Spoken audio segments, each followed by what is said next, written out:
It's Friday, March 21st, 2025.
Let's start off as we typically do by letting you know that if you'd like to support our show, all you need to do is go to supportourshow.com. That's simple.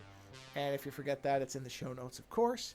And as far as I'm aware, as I have not heard any way, one way or the other, code OZONE, the 5 letters, right? OZONE, yeah, 5 letters, will get you 2 months free on Libsyn if you would like to foist your thoughts upon the void among the flood of other voices, foisting their thoughts upon the flood of other voices. So it does, as far as I know, still works because nobody's told me otherwise. Upon the void. Foist your voice. That's right. Foist your voice. That is almost a show title right at the beginning. Foist your voice. Maybe it is. I'll put it as a temporary one. One programming note I'd like to bring up. So Lando and I talked about the fact that we watched Megalopolis, and we did record a commentary. And after that, I've been looking, and the rights around that movie are a very large mess at the moment. So I'm not going to post... I don't think I said this last time. I don't remember. I'm not posting the video version of the commentary on Patreon yet. Until it is widely available everywhere. Then I'll do it. For now, it's just going to be the audio file. So you still can get the commentary. Sync it, yeah. Yeah, I mean, we basically, my thing is, I say the first word that comes on screen, so you'll know where we are based on the first word. Yeah, somebody does, and that's how you can kind of cue it up. So, yeah, until they figure that out, because it seems to be a real mess. I think part of that is because all the stuff he had to do to get it financed, I think the rights are kind of splattered all over the place, and so I think there's a lot of back and forth going on. So, like I said, I assume that's all going to get worked out probably by the end of the year. But, like I said, I'm not waiting for the physical thing, whatever. Who knows what that's going to be. But the fact that you cannot even rent it now in the U.S., which is odd, but I guess something is... Yeah, you can't. There's no place. I tried a couple of them. Unless there's something I'm unaware of. I looked on Apple TV. I looked on Prime. I looked on... What was the other one I looked on? I checked one other one, but I can't remember what it was now. Maybe it was Vudu or something like that. And no, it just says unavailable in your area. So I don't know if there's some distribution rights tied to foreign financing. That happens sometimes.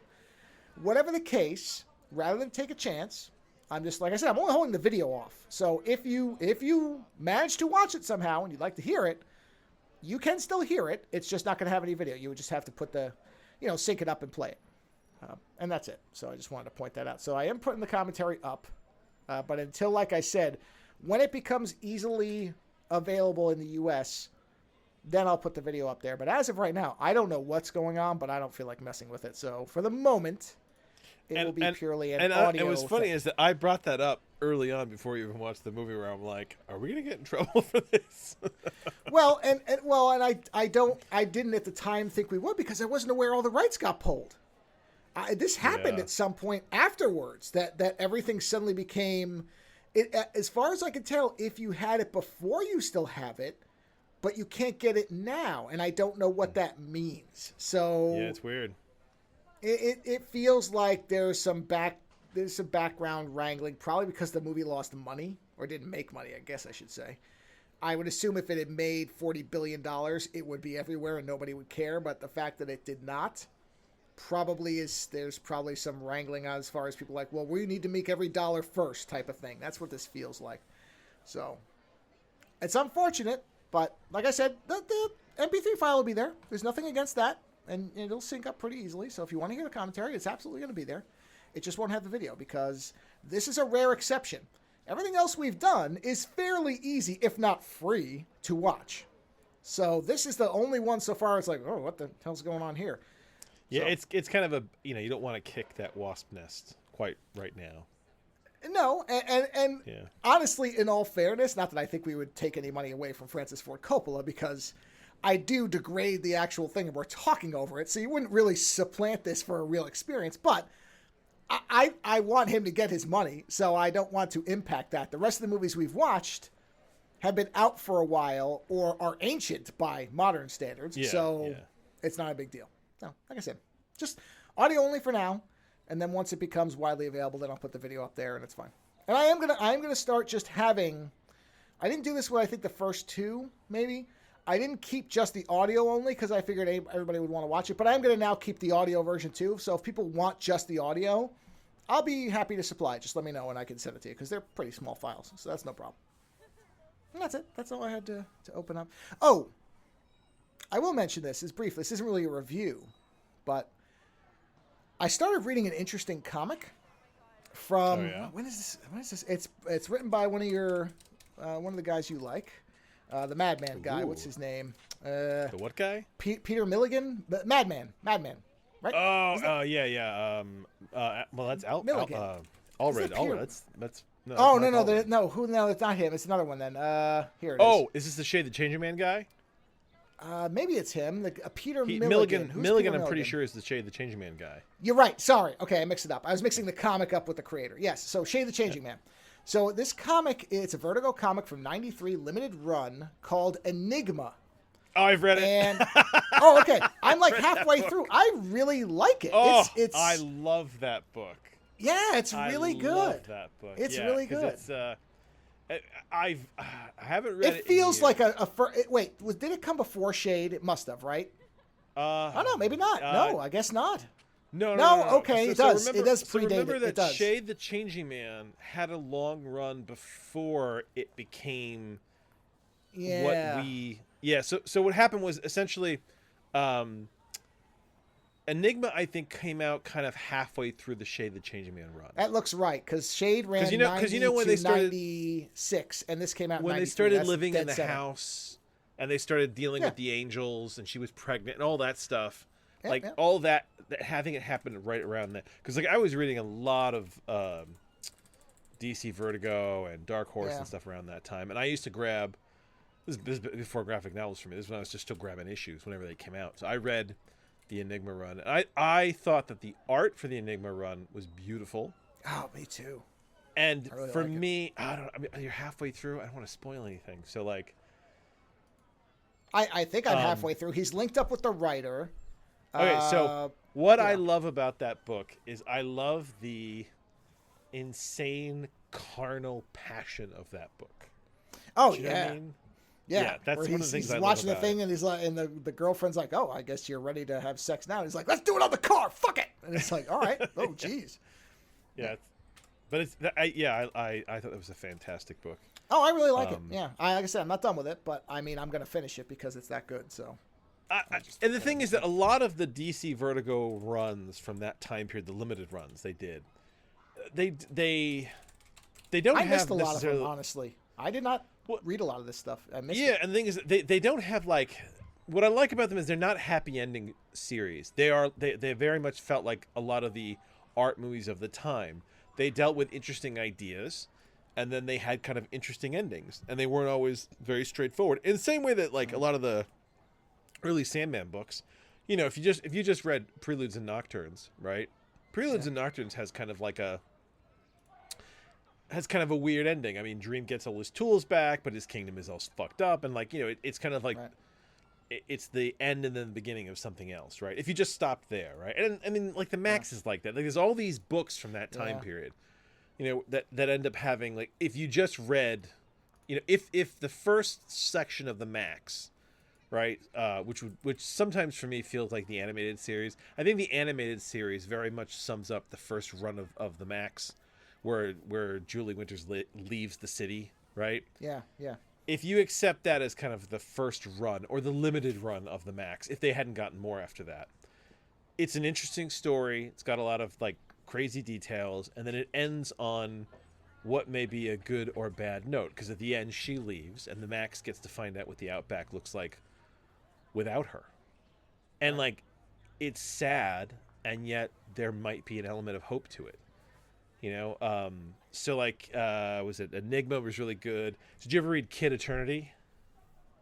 No. Nope. Oh, look up. You know what? Look up Kid Eternity right now, and just look at him, because you just seeing his design, you might really.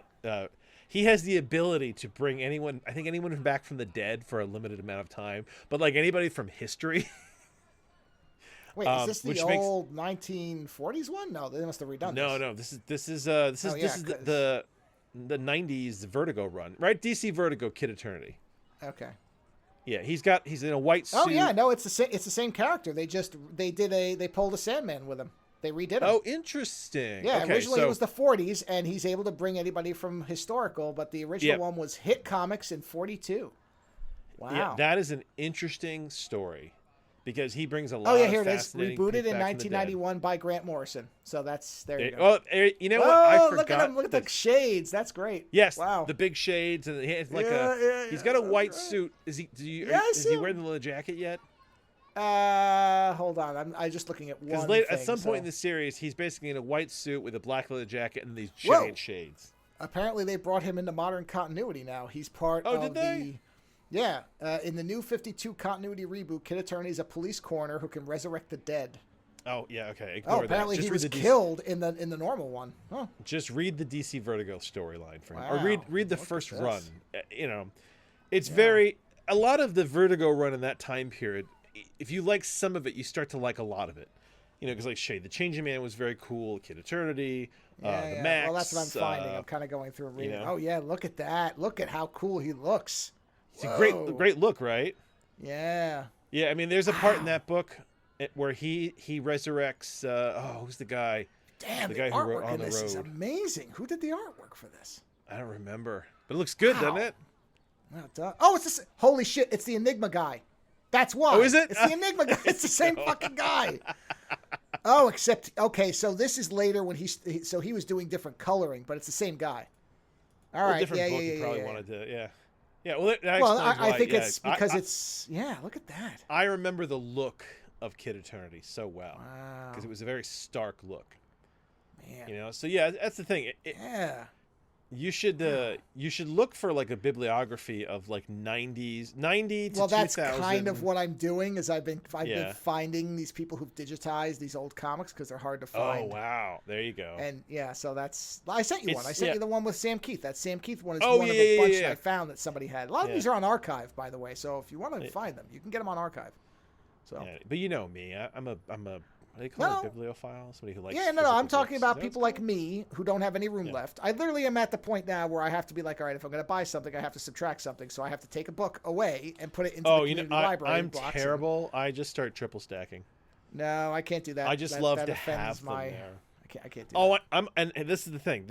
This is the difference between my office and your office, which is that you have an OCD aesthetic, whereas I have storage.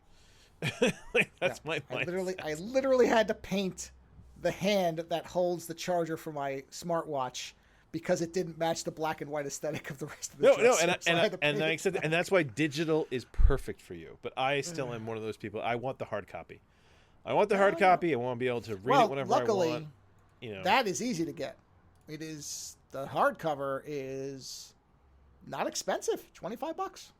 So. Of Kid Eternity or Enigma? No, Kid Eternity. Enigma, I didn't look for Enigma. I just looked for Kid Eternity. Kid Eternity. So Kid Eternity. Jeez, I can't pronounce it. I still have some of the loose issues of Enigma. Oh, I'm sure you do. Yeah, so it's a really good series. I hope you enjoy it. I still have random loose issues. Fregretto, isn't it? Fregretto, isn't it the artist's name? Fregretto. Yeah, something like that. Yeah. Yeah. Yeah.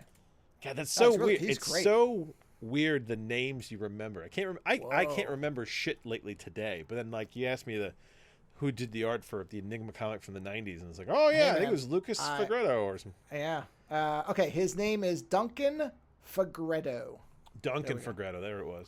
There you have it. Oh yeah, so that's a cool book. I'm glad that you found that. They did a definitive edition of it not too long ago. Look at that. Ooh, cool. Yeah. Yes. Oh, that guy worked on BPRD. Okay, that makes sense. Okay. Oh, did he really? Yeah, it says he's also worked on BPRD as well as Hellboy. Yeah, but, so but honestly, BPRD and Hellboy all feels like a natural evolution from being a Vertigo guy. Yeah. Do you know what I mean? Like, if you worked on Vertigo comics, it just feels like a natural sort of move to that. Yeah. Because come 2000, Vertigo kind of... I mean, did Vertigo end, or did they just kind of shut down? Because they kind of lost their mojo after that. I think... If I remember, they stopped publishing it, and then the line was obliterated. Now it's something else.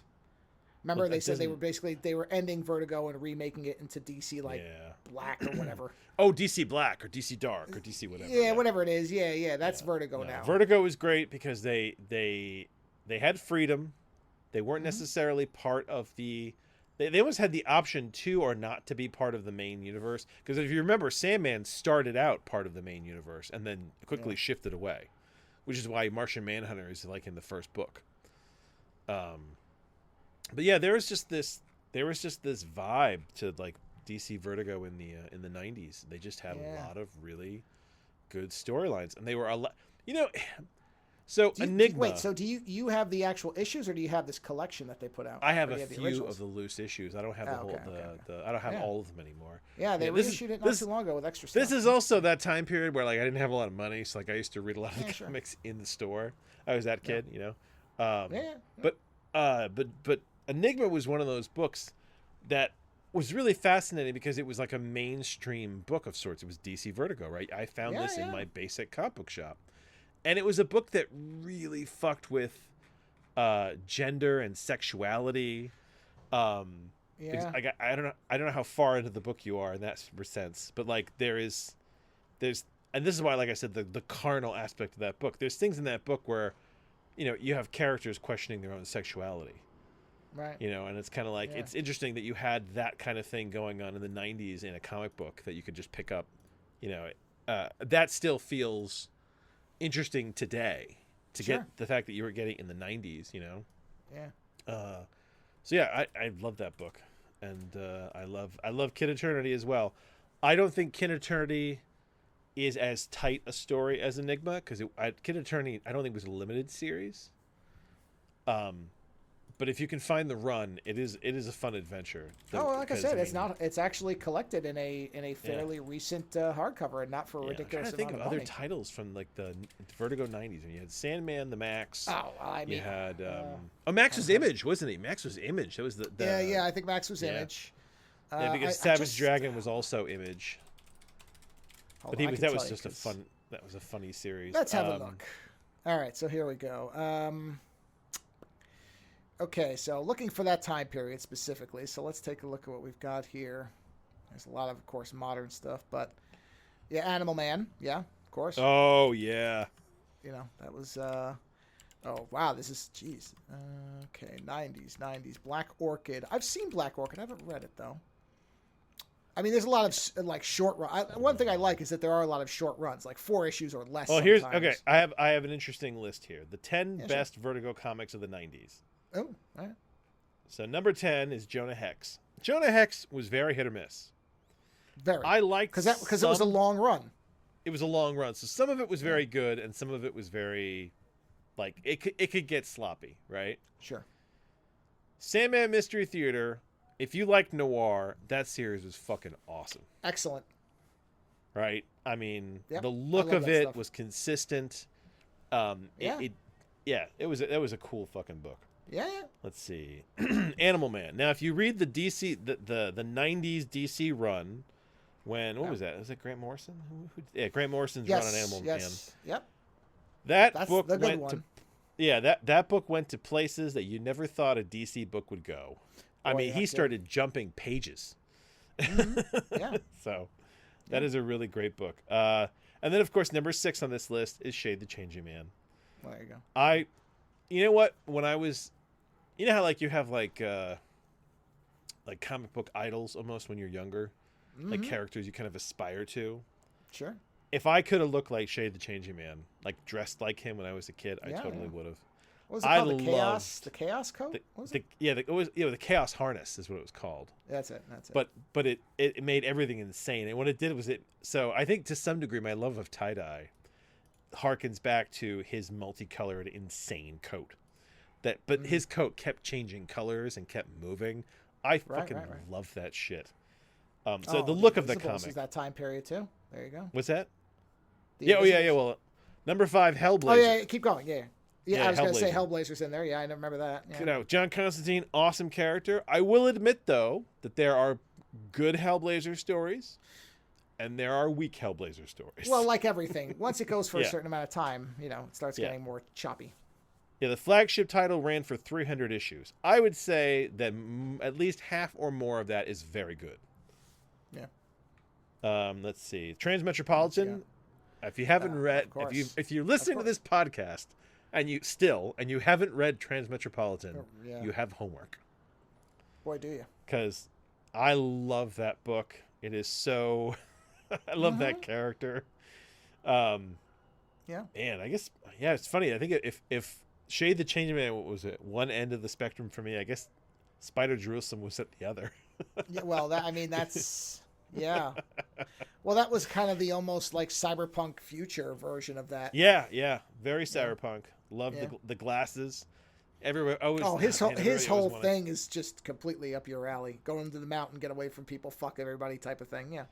Oh, yeah. I very much identify with Spider Jerusalem, yeah. Of course. But it's a great book. And it's the whole run is good. I was going to say, that one holds up beginning to end. Yeah, it does have a beginning, middle, and end. It wasn't an endless run. It had a plan. It never gets weak. It has its vision is clear and consistent, beginning to end. Yeah, I mean, and this is one of those books where, like, I think Jeff Darrow did some of the covers, but the world is very Jeff Darrow. Yeah, it is. Like, just the level of detail. Yeah. Mm-hmm. Okay, so now, number 3, Preacher. Preacher's a great series. Preacher is almost so good a series, it's become mainstream now because of the show, so you almost don't consider it to be as, like, what it is, obscure, subversive as it is. Yeah, but when it came out, I mean, it was a very subversive series. Oh yeah. I mean, this is the beginning of the overweight, mentally challenged Jesus gets splattered. Yeah. Isn't that the last descendant of Jesus or whatever? Right? Yes, the last descendant who's just massively, morbidly obese. Yeah. Yeah, can't even. But I mean, that's the beginning of Garth Ennis and Steve Dillon. This is the series that kind of put them on the map. And it's a great series. I enjoy that series all the way through. It changes itself slightly here and there throughout, but I really love that books. I still have them. Number 2 is The Invisibles, which there you go. I gotta say is one of my. I identify with the madness of this book. Sure. I own the first release graphic novels they did of this series, like as they were releasing them. And I think that this is, like, for me, peak Grant Morrison. It's got all the things that he would then kind of use sporadically in other series and other things, but, like, he's got it all shoved in here. Yeah. You know, and to this day, one of my favorite things from that book is the one character who learns martial arts. And they said, you know, how did you learn martial arts? And he's like, well, and there's a thought bubble, and it's him up on a mountain meditating, and the thought bubble above him just says over and over again, I'm as cool as Bruce Lee, I'm as cool as Bruce Lee, I'm as cool as Bruce Lee. And he's like, suddenly I knew martial arts. Can I tell you the one problem with that comic? What's that? Sam Keith never did any of it. Because, man, if there was ever a comic where he should have done some of it. Yeah, could you imagine what that book would look like? That's what I'm saying. The funny thing is that, like, the Max isn't on this list because the Max is an Image comic. Right. But the Max, it's because of Sam Keith, just feels to me like a Vertigo run. Absolutely. Well, yeah, because of Sandman. I mean, that's the thing. Yeah. He's got that definitive Sandman thing. So yeah. And number 1 is, of course, Sandman. Art. Sandman is the number 1 Vertigo on this list because that was their flagship book for the longest time. Yeah. Of which Sam Keith did the first book, you know. Yeah. But I mean, seriously, he established the whole identity of that thing. Visually, yeah. Yeah. That's what I'm saying. Yeah. This is actually his stuff is this is a very good list. That's a if good you list, want to yeah. get it, if you want to get into like basic the core DC Vertigo books from the 90s, that is a very good list to start with. But then it's like the idea of what are the more obscure books? Well, I mean, I've been finding these and I've been reading them, and most of them have been 4 issues or less. Like The System. The System is a great one-off comic, and most of the ones I've really liked have been artist and writer, same person. Not all of them. Yeah, very often. But a lot. Like Ted McKeever. Ted McKeever's mid-90s stuff. I love it all. Like his style is. Oh, did you read Vertigo Visions? No, I haven't read that. No. Vertigo Visions is a regular self-contained short stories. I got it. I haven't read it yet, but I acquired that recently. Archive. Somebody uploaded that too in good quality. So that's all one-offs, and then Vertigo Voices is also distinctive one-shot stories. Do you have Vertigo Voices? I think that's in this. I downloaded a like 4 gigabyte file of somebody who'd scanned all their Vertigo stuff, and I'm pretty sure a all short the one-shot story. collections. There's a short story in there called Face, which is by Peter Milligan and done by I've read Duncan Face. Forgetto. It's a one-off. There you go. Yeah, it's great. It's great. I like Face. And then let's see. I'm trying. These are the other titles. Faker is here. good. Here's one that I'm looking. I haven't read this yet, but this sounds potentially great. It's called Scarab. I haven't read that one. Did you read it? I have not read Okay, that one. so apparently it started off when the writer was asked to possibly reboot Dr. Fate, but then they decided not to do it because his ideas were too extreme. And so they made this. So they're like, you can make it, you just can't make it Dr. Fate. We can't have Dr. Fate be this off the wall. Here you go. So I'm really looking forward to it. So, list of Vertigo comics. So I have a list here, although some of it, I mean, a lot of this, they were still functioning in 2000. But this is a good run. This is everything. Yeah, Wikipedia has the full run here. Okay. Because let's see, Adventures in the Rifle Brigade. That's 2000. Okay, hold on. Let's see. What's 90s? Can you give me just 90s here? That's all 2000. This is Vertigo Voices or Vertigo Visions?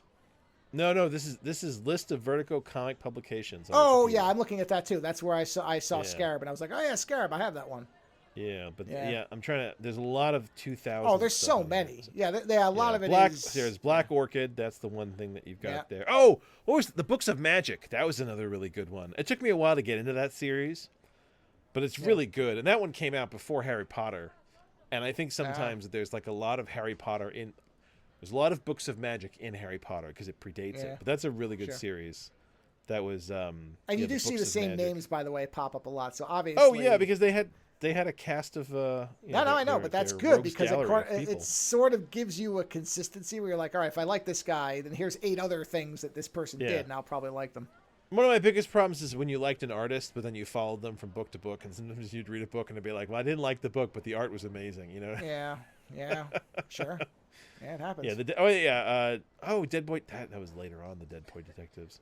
Tanker. Yeah, that's the thing. This list is not broken up by year, so I'm getting everything from 2000s. No, I know. I don't like that either. So it's all mixed. Yeah, you almost have to do a find for 199 and just start, or 19 and start going through it. Yeah, it's easier. Yeah, there's Enigma. I mean, there's just so much. Oh, and then Swamp Thing. There was a whole Vertigo Swamp Thing. Sure. Oh yeah, of course. That was Alan Moore. Yeah. Which that is some of the great early Alan Moore that you can read. Right. Let's see. Yeah, there's just a lot of stuff. Fables was Vertigo. Yep. But that was later Vertigo too. I wasn't even really reading that stuff at that point. Yeah. Not that Fables isn't an interesting book. I just that was kind of past my.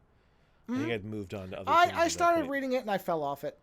Not for any reason. It wasn't that it was bad. Have you ever read The Filth? This is a 2002 book. Yeah. I own The Filth. Okay. There you go. Yeah, that's a great book. Yeah. Flex Mentallo. I started reading it based on the title. I was like, what is this? And they're like, oh, all right. I see who wrote this. Got it. Flex Mentallo had a limited series with Grant Morrison done by Frank Quitely. I own that hardcover. It's in the there other you room. Go. See? Well, there you go. We're in the same place here. Yeah. I'm very happy that you eventually got to Enigma. I never even mentioned that book to you because I just assumed you'd read everything I read in the 90s. No. A lot of this stuff, I remember Vertigo being around, but I think I just assumed a lot of it was too out there for me. At that point, I was still reading when I was younger, I was reading a lot of the straight edge stuff, like the normal stuff, like Marvel and DC, standard stuff, not Vertigo as much. Wasn't until college. And when we were in college, it was hard to get this shit now. We were before all the digital became available. Yeah. You know? Yeah, and meanwhile, by the time you met me, I had already read all this fucking shit because I had a Starlog near where I lived. Which, I mean, if you don't know Starlog was like this fantastic comic sci-fi shop that was really big in the 90s. And then, like, they fell apart in the early 2000s, I think. But we had one in my town, and it was like the nerd mecca for me.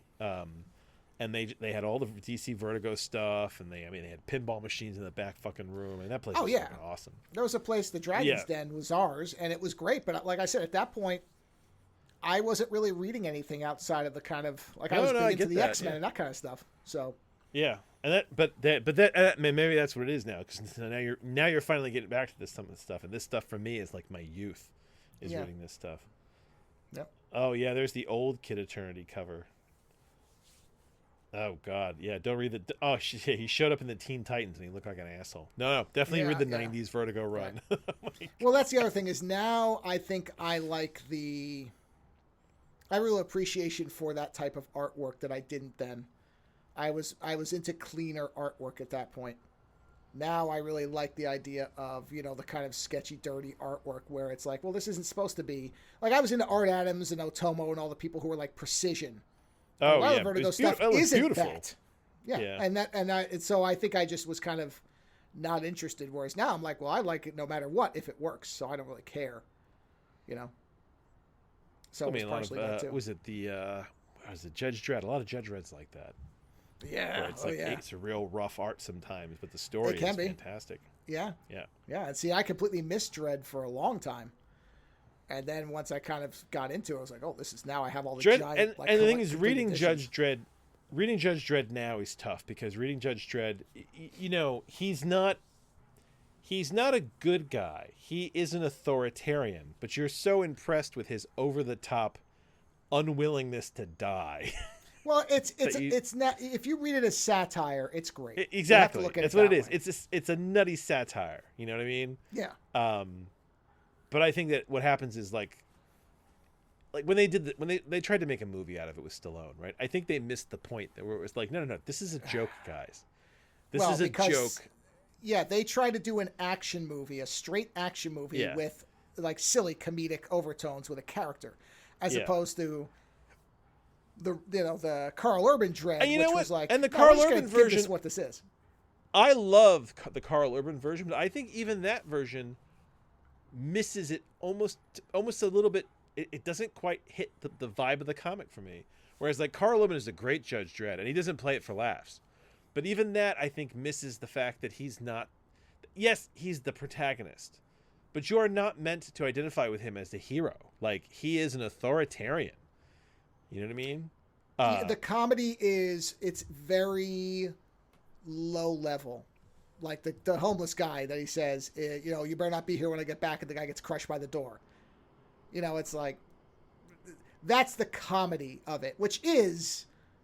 this black humor of a miserable future. Oh, yes, absolutely. It is. If you read black humor, if you read the one where the Russians and the Americans go to war with each other, but it's not called that. What is the name of the?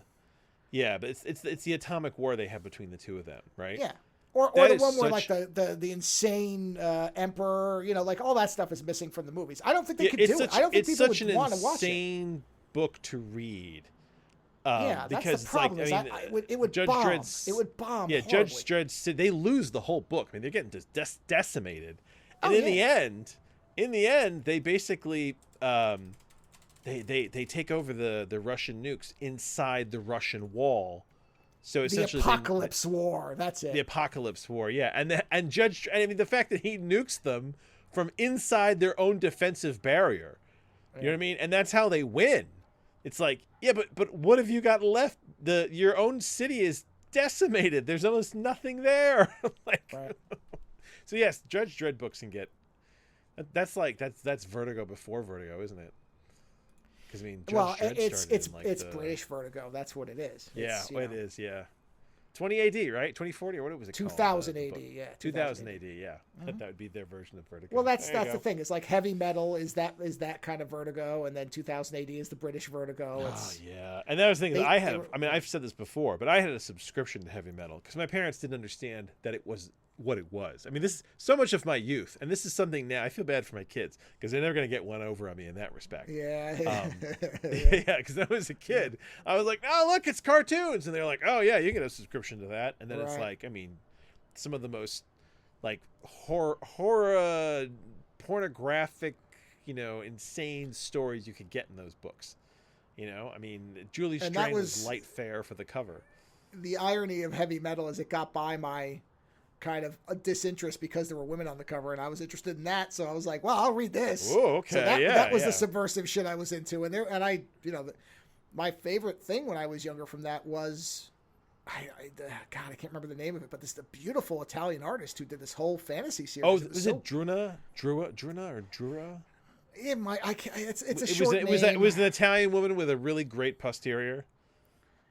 No. The artist was an Italian. It was about okay, these okay, almost yeah. like little fantasy people, and I can't remember what it's called. It's Yeah, famous. there was a apparently. series in there that was Druna, and then I love it from the Metabarons. Did you ever read Metabarons? You know what? I think I read some of that. Yeah, I remember that. Yeah, I discovered Metabarons because of heavy metal, and that's one of the things I loved about heavy metal was the fact that it connected me with stories and artists and art and writers that I didn't know The before. artwork was wild. That's for sure. Oh yeah, and they always had like 2 or 3 big stories. I mean, fuck, dude, the first Milo Manera story I read was in heavy metal. Like I owe heavy metal Milo Manera, who I adore. So, and it's like all the subversion came from there, and I feel bad because like today, my kids, they're gonna have to do other things to get one over on me. And I was telling my wife recently about this, how like it's the endless battle between like your kids and parents, and the whole thing is like I actually said this to my kids, is like your job is to try and figure out how to get access to all these things you think you want. I was like, and my job is to basically try to protect you from all the things that are really bad, but you don't know because you're not there yet, right? And then your job is to outsmart me and me not to realize it. And that's kind of like the whole battle between like children and parents. It's like my parents didn't know a lot of the stuff that I was up to, a lot of stuff I was watching, because they're like, oh, it's cartoons. How bad can it be? And you're like, I'm watching a Rokosaki Dojo here, guys. There's a demon with penis fingers here, Yep. But everyone's like, oh, it's just a cartoon. Oh yeah, you can get a subscription to heavy metal. It's just a cartoon. Yeah. You can read that comic. It's just drawings. How and bad it's like, could it be? How bad could it be? Exactly. So I feel bad for my kids in that respect, but I'm sure they'll find something. Kids are resourceful. They'll find some way to get one over on me, and they'll be like, some technology that I don't understand or something like that. But for me, it was heavy metal. I fucking love that series. Oh man, what is the heavy metal of? I mean, honestly, you don't need books like that today because everything is so accessible. Yeah, that's true. Yeah. I mean, Yeah. it's all there. It's all on the internet at this point. And to this respect, what was it? Who was the comedian who did the big Star Wars speech on Parks and Rec? What's his name? Patton Oswalt? Yeah. Patton Oswalt. Patton Oswalt said this thing about how a while back how the internet kind of ruined nerddom to some extent because it made it so that everything was just there, right? There was no quest for the rare thing. There was no having to find discover movies. It's the whole when you found out that what was the movie that you said this will be the first 4K I have to import from overseas, right? There was a time where like to find nerdy shit you had to find it somehow. You know what I mean? Like I discovered heavy metal in the back of the shelf in a broke ass ghetto, literally ghetto, not just saying it like a bad thing, but literally a ghetto Hispanic supermarket when I used to stay in Florida with my grandparents. There was like a bookshelf or like a old magazine shelf and it had a lot of older titles on there, and I found heavy metal and got it, and then it still had the little tag inside it that you could rip out and send to subscribe, and like that's how I found heavy metal. No one I ever think told me mine was- about it. Mine was at a flea market. Somebody had it. There you go. Yeah. Yeah, it was weird. Like there was no one told me about it. I'd never read about it. I just happened to have an interaction, and then all of a sudden there it was. And like Starlog, you were saying how you knew of these titles, the Vertigo titles, you never read them. It's like, well, because I had a Starlog and because I was curious, I used to walk by, and the people there kind of didn't mind if I read titles because I knew I'd buy some. So I used to read like the new issues for all the stories, and it's like, but like there was no list, there was no one telling me what to and not to read, and I kind of built my own weird adolescence from that. And today, I don't know if I think that it might be it's almost harder, and I agree with Patton Oswalt on the idea that it is harder, but not for the reasons he is. Like he liked the idea that like you had to go searching. I think today the problem is the filter. I think there's so much access now that you almost don't know where to start, because you're trying to drink from the fire hose. You know what I mean? Yeah. Whereas when we were younger, you had to find kind of the holes in the fire, the little squirts of water at the side of the fire hose to get your media. Whereas now it's like, oh no, the fire hose is right here, open wide. I'm gonna fire it all at you, and you're gonna have to figure out what the fuck you want. That just happened with my daughter. We went to a comic book shop, and she was completely overwhelmed, and it was pretty overwhelming. I mean, their sense of order was out the door. But she said, how do I know what I want to read? And I was like, well, you start picking shit up. It's like you start looking through them. You start scanning the first couple pages. You read something and you go, do I like this? Do I not like this? It's like you start building your own internal sort of catalog of what is and what isn't. I was like, or you go online and you find someone who has a list of, good titles for this or good titles for that. I mean, like the tools are out there to build a good sort of library for yourself. But I do think that it's harder today just because there's so much access. I mean, how many comics how many comics can you download in one sitting? You could download like an entire library from somebody and suddenly have 30,000 comics and sit there and go, shit, where do I start? Oh yeah. Yeah. Yeah. I mean, yeah. Well, that like you said, the trick is to try to sift through it when there is that much of it, and that is not easy.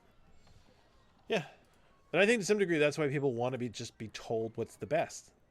But I think that we just read that best of list, right? And it's like people want to be like, tell me what's the best so I can read that. And you're like, yeah, but sometimes the real adventure comes from all these between titles, these little titles, these little one-offs that have these challenging stories that did risky shit that stay with you. Yeah.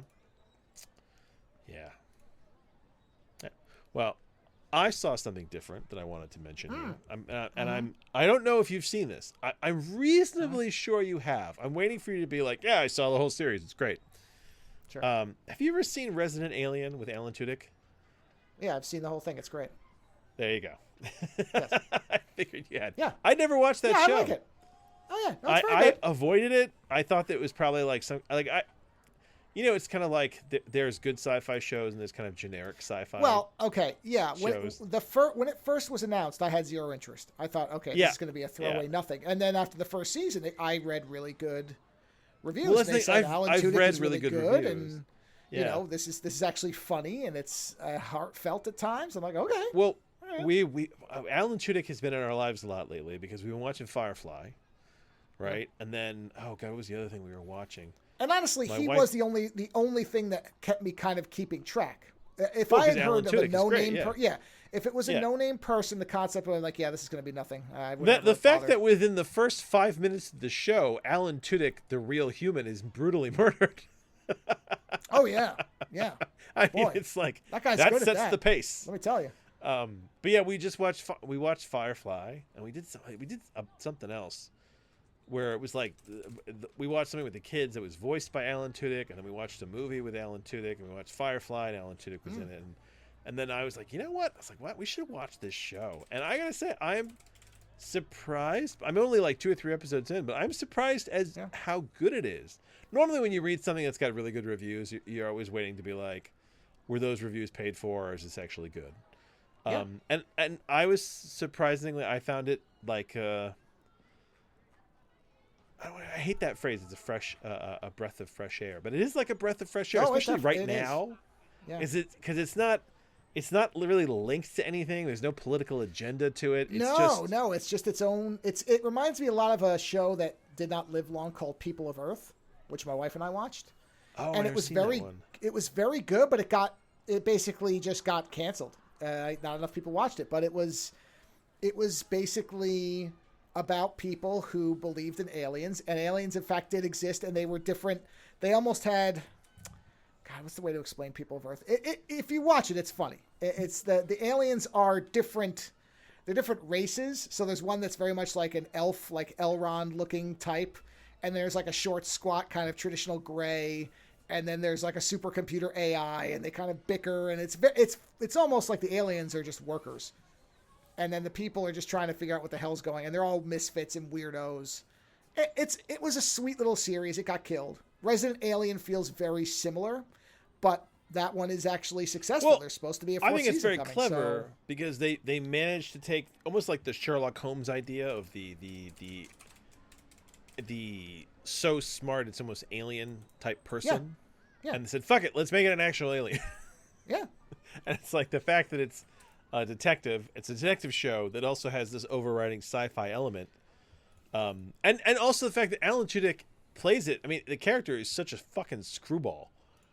Yeah. You know, the fact that I think it was the first somewhere in the first 2 episodes he goes to kill the kid. Yeah. And he's like, yeah, I'm just going to find that kid and fucking kill him. Right. Yeah. Like, there's the hilarious sort of horror movie logic that falls on its face constantly. So I just wanted to mention that. I figured you'd seen it. I watched it and I thought Joe has totally seen this show before. Yeah. But I wanted to mention anyway that I was seeing it and that I No, enjoyed it. It was good. Yeah. You know, I'm having some luck lately. Like with I'm watching your old comedies. So I'm watching 30 Rock and Resident Alien. Mm-hmm. Yeah. So it's like I'm covering your territory here. And honestly, this is kind of the difference between you and I, because it's like you're reading all this Vertigo stuff that I read when I was I'm reading your old stuff. Yeah. And I'm watching the stuff that you've already seen. So it's a trade-off here at this point. It is kind of amusing. Yeah. Yeah, but that was good. It was good. I like it. You know. No, like I said, as far as I understand, it is getting a fourth season. It's moving. It's not going to be on. Where's it moving to? I think they said it's moving networks though, which I don't think will matter for. I guess us. any port in a storm, right? Well, I think it's within the same. I'm trying to remember now. Hold on. It says here, fourth season. Let's see. Renewed for fourth season. We'll move to USA. Yeah. So I'm pretty sure USA and Sci-Fi are the same thing. I think they own. Yeah, they do. They own. Yeah, they're. It's all the same. Is Sci-Fi still a channel at this point? Oh yeah, it's still considered a channel. Yeah, it's under the NBC Universal umbrella, which also USA. That's what I mean about it. It's all just moving around. I want to see if I can get my wife into Expanse. Oh well, that's It's very sci-fi though, so I don't know if she will. But like the fact that it's handled as meticulously as it is, and it's a big mystery. Yeah, it is very sci-fi, but at times it isn't. So it's interesting. Yeah, I'd say it's 50-50 shot for there's it. a political intrigue, and there's a big mystery to it. So yeah, it's at times very like House of Cards. So yeah, it is. I've watched the first 2 seasons, and I really liked it. So it'd be good to see if I could, I could get it. Yeah, it's tricky because it does. There are episodes where you forget it's even sci-fi, really. Yeah, and then there are episodes where you cannot forget it's sci-fi because holy shit, But it's got some great characters. It does. It's very good. I mean, that's consistently considered one of the best modern sci-fi series that's been made for quite a while. Yeah, and I'd like to watch some of the later seasons, but not have to kind of like sneakily watch it on my own whenever I get a chance. So yeah. No, there's no time for that. So anyhow, do you have a review tonight other than our review? I do, actually. Yes, I have sort of a weird one. You want to do us or you want to do it? This is not going to be overly long, so I just wanted to point it out for people because Arrow Video released a magnificent 4-movie 4K set for the Hellraiser series called The Quartet of Torment. Probably one of the most beautiful box sets I own. It is magnificent in terms of its art and the way it's Torment. Yes, I mean it's like a box within a box that has like a head that's disassembled, and then you take it out. And there's all the muscle, and then the discs are inside of a slipcase that also has like a disassembled face and head. It's beautiful. Oh, wow. Like the artwork is And what is it? The first 4 Hellraiser movies? It's the only 4. Yes, it's the first 4. Yeah. Outside of the reboot, which I do like. I do like the new Hellraiser, but they've reset the numbers. So out of the original run, this is the only 4 you care about. So yeah, it's the first 4. And one of the things that I was waiting to get this for was specifically the 4th movie, Bloodline, famously had a terrible production history. The original director, there was apparently a really good script, which I believe now, having seen the 3rd work print now, but there was a script that was being filmed, and Miramax started looking at it, and they said, wait a minute, you can't have Pinhead not show up until halfway through the movie. That's unacceptable. We need him there immediately, or nobody's going to watch this thing. And they started tinkering, and it got... I hate that. It got so bad, the director was like, take my name off it, fuck you, I'm leaving.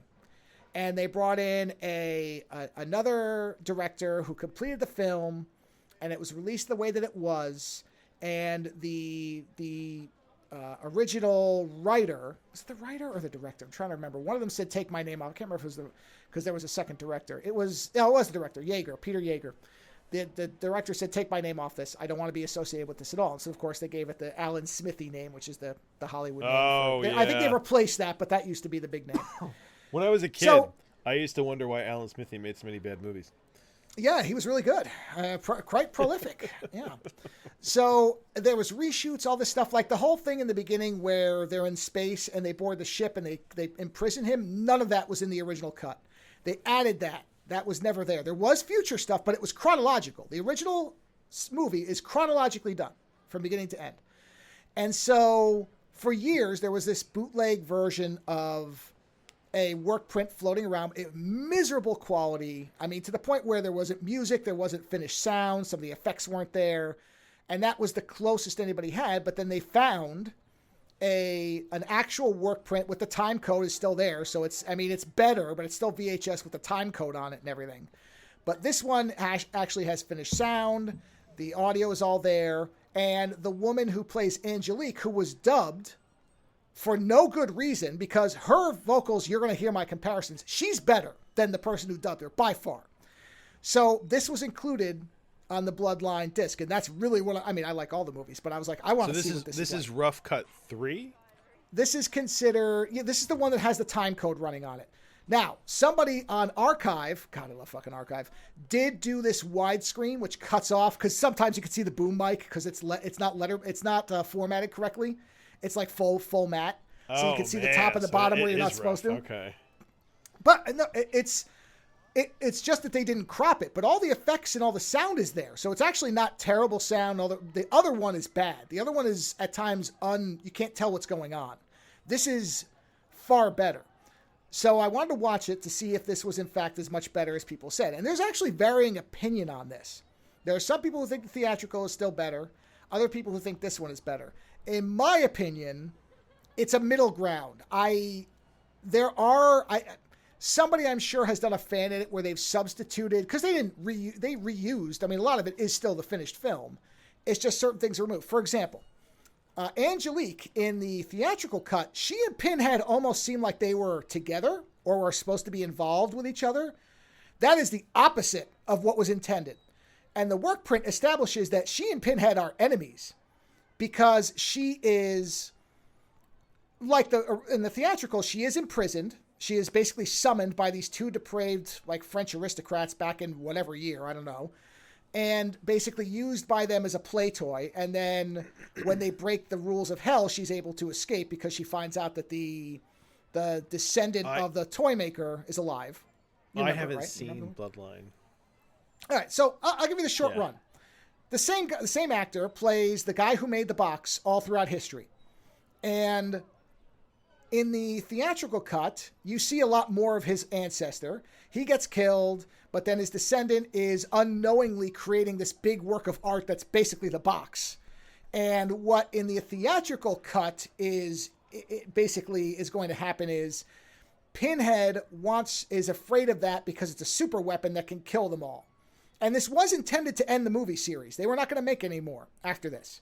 That was the original idea. So this was supposed to end everything. And so then Angelique and him seem to have been together in hell, but she then got summoned and was imprisoned and then is going to work with him to try to kill the toy maker and destroy all of his stuff. And then, of course, he turns the tables and he sets off this big super thing in space that kills everybody. That's the theatrical version.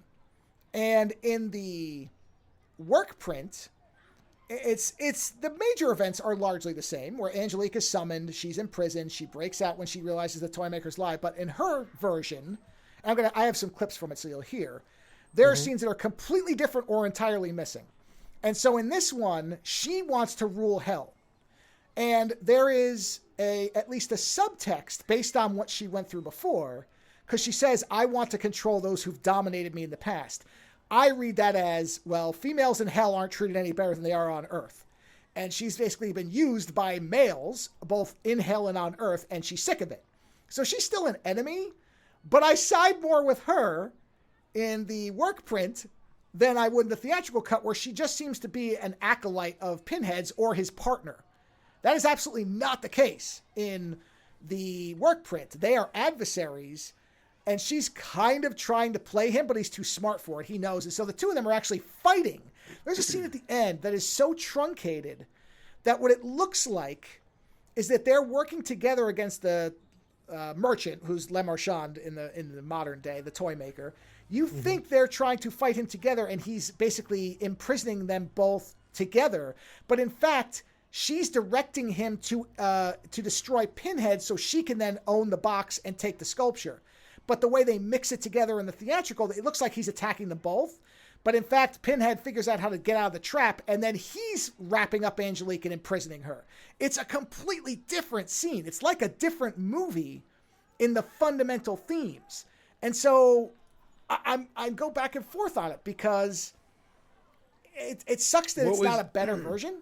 What was the original intent? So this rough cut you're watching, is that closer to the original script? Yes. Or yeah, the they said director? that 90% of what the script was filmed. There were some things that were missed out, but this was more of the thematic intent was Angelique versus Pinhead, not that they're, lovers in hell or something, which is really what the theatrical... And you're not sure if it's a better movie.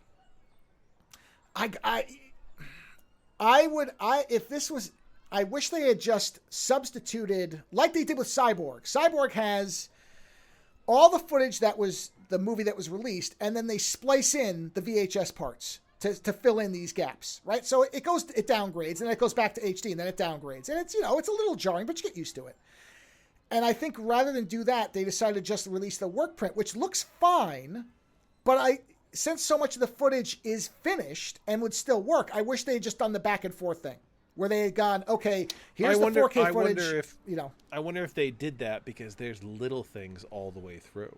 Little things you barely. Well, that was Cyborg, and it worked. You get used to it, No. I mean, even in the scenes that you think are the same, I wonder if there are little things that are different. Well, it is possible, and here I'll give an example. So this clip, it's two clips, because I'm going to play the theatrical cut first. Then I'm going to play the work print version. So this is the first meeting between Angelique, who's the woman, and this is the dubbed version because this is theatrical. This is her meeting Pinhead after he's first been summoned back to the modern day. So here's them meeting up. Angelique.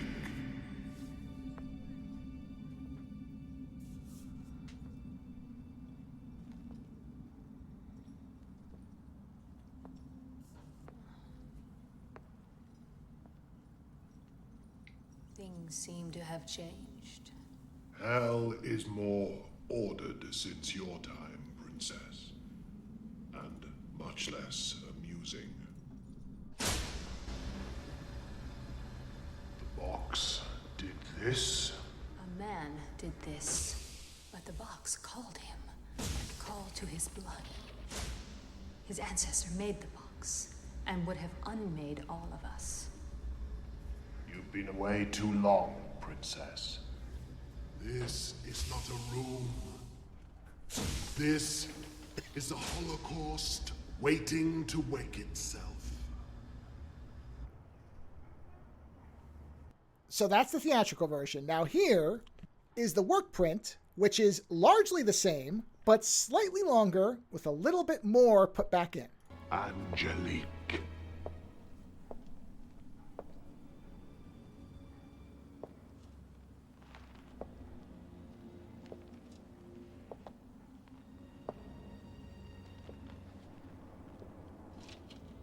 Things seem to have changed. Hell is more ordered since your time, Princess. And much less amusing. The box did this? A man did this, but the box called him, called to his blood. His ancestor made the box. He would have unmade all of us. You've been away too long, Princess. Fear is for humans. We need him. This is not a room. This is a holocaust waiting to wake itself. A lament configuration on this scale. A vast and permanent gateway to the fields of human flesh.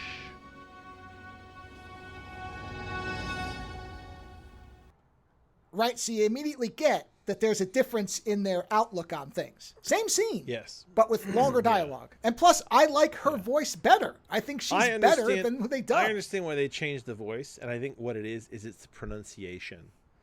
Her accent, the accent of the rough cut, is more of an accent, so some of the American phrases it's like a softer tone to it, so you can almost mishear her. And I think somebody heard it and said, we're making this movie for, American horror movie people. We need to make this dialogue as understandable as possible. So they probably were like, we're just going to dub her, Well, you're going to hear a clip later where the dub is clearly inferior to the actress. So to me, I defer to the performance. I'm not saying that it's inferior. I hear her perfectly, but I understand the logic, I think. Well, this is Miramax, and we know who was running Miramax. He sounds better in the rough cut. Doesn't he? Yeah, they definitely did some stuff to his voice tone that I think is bad. Yeah. Yeah, like the whatever they used, whatever recording of him they used. And this is what I mean by, like, it might be that a lot of the movie is more different than you realize. It's just very subtly different because his pronunciation, his tones are different in this version. It is possible. Without saying anything different, it's different.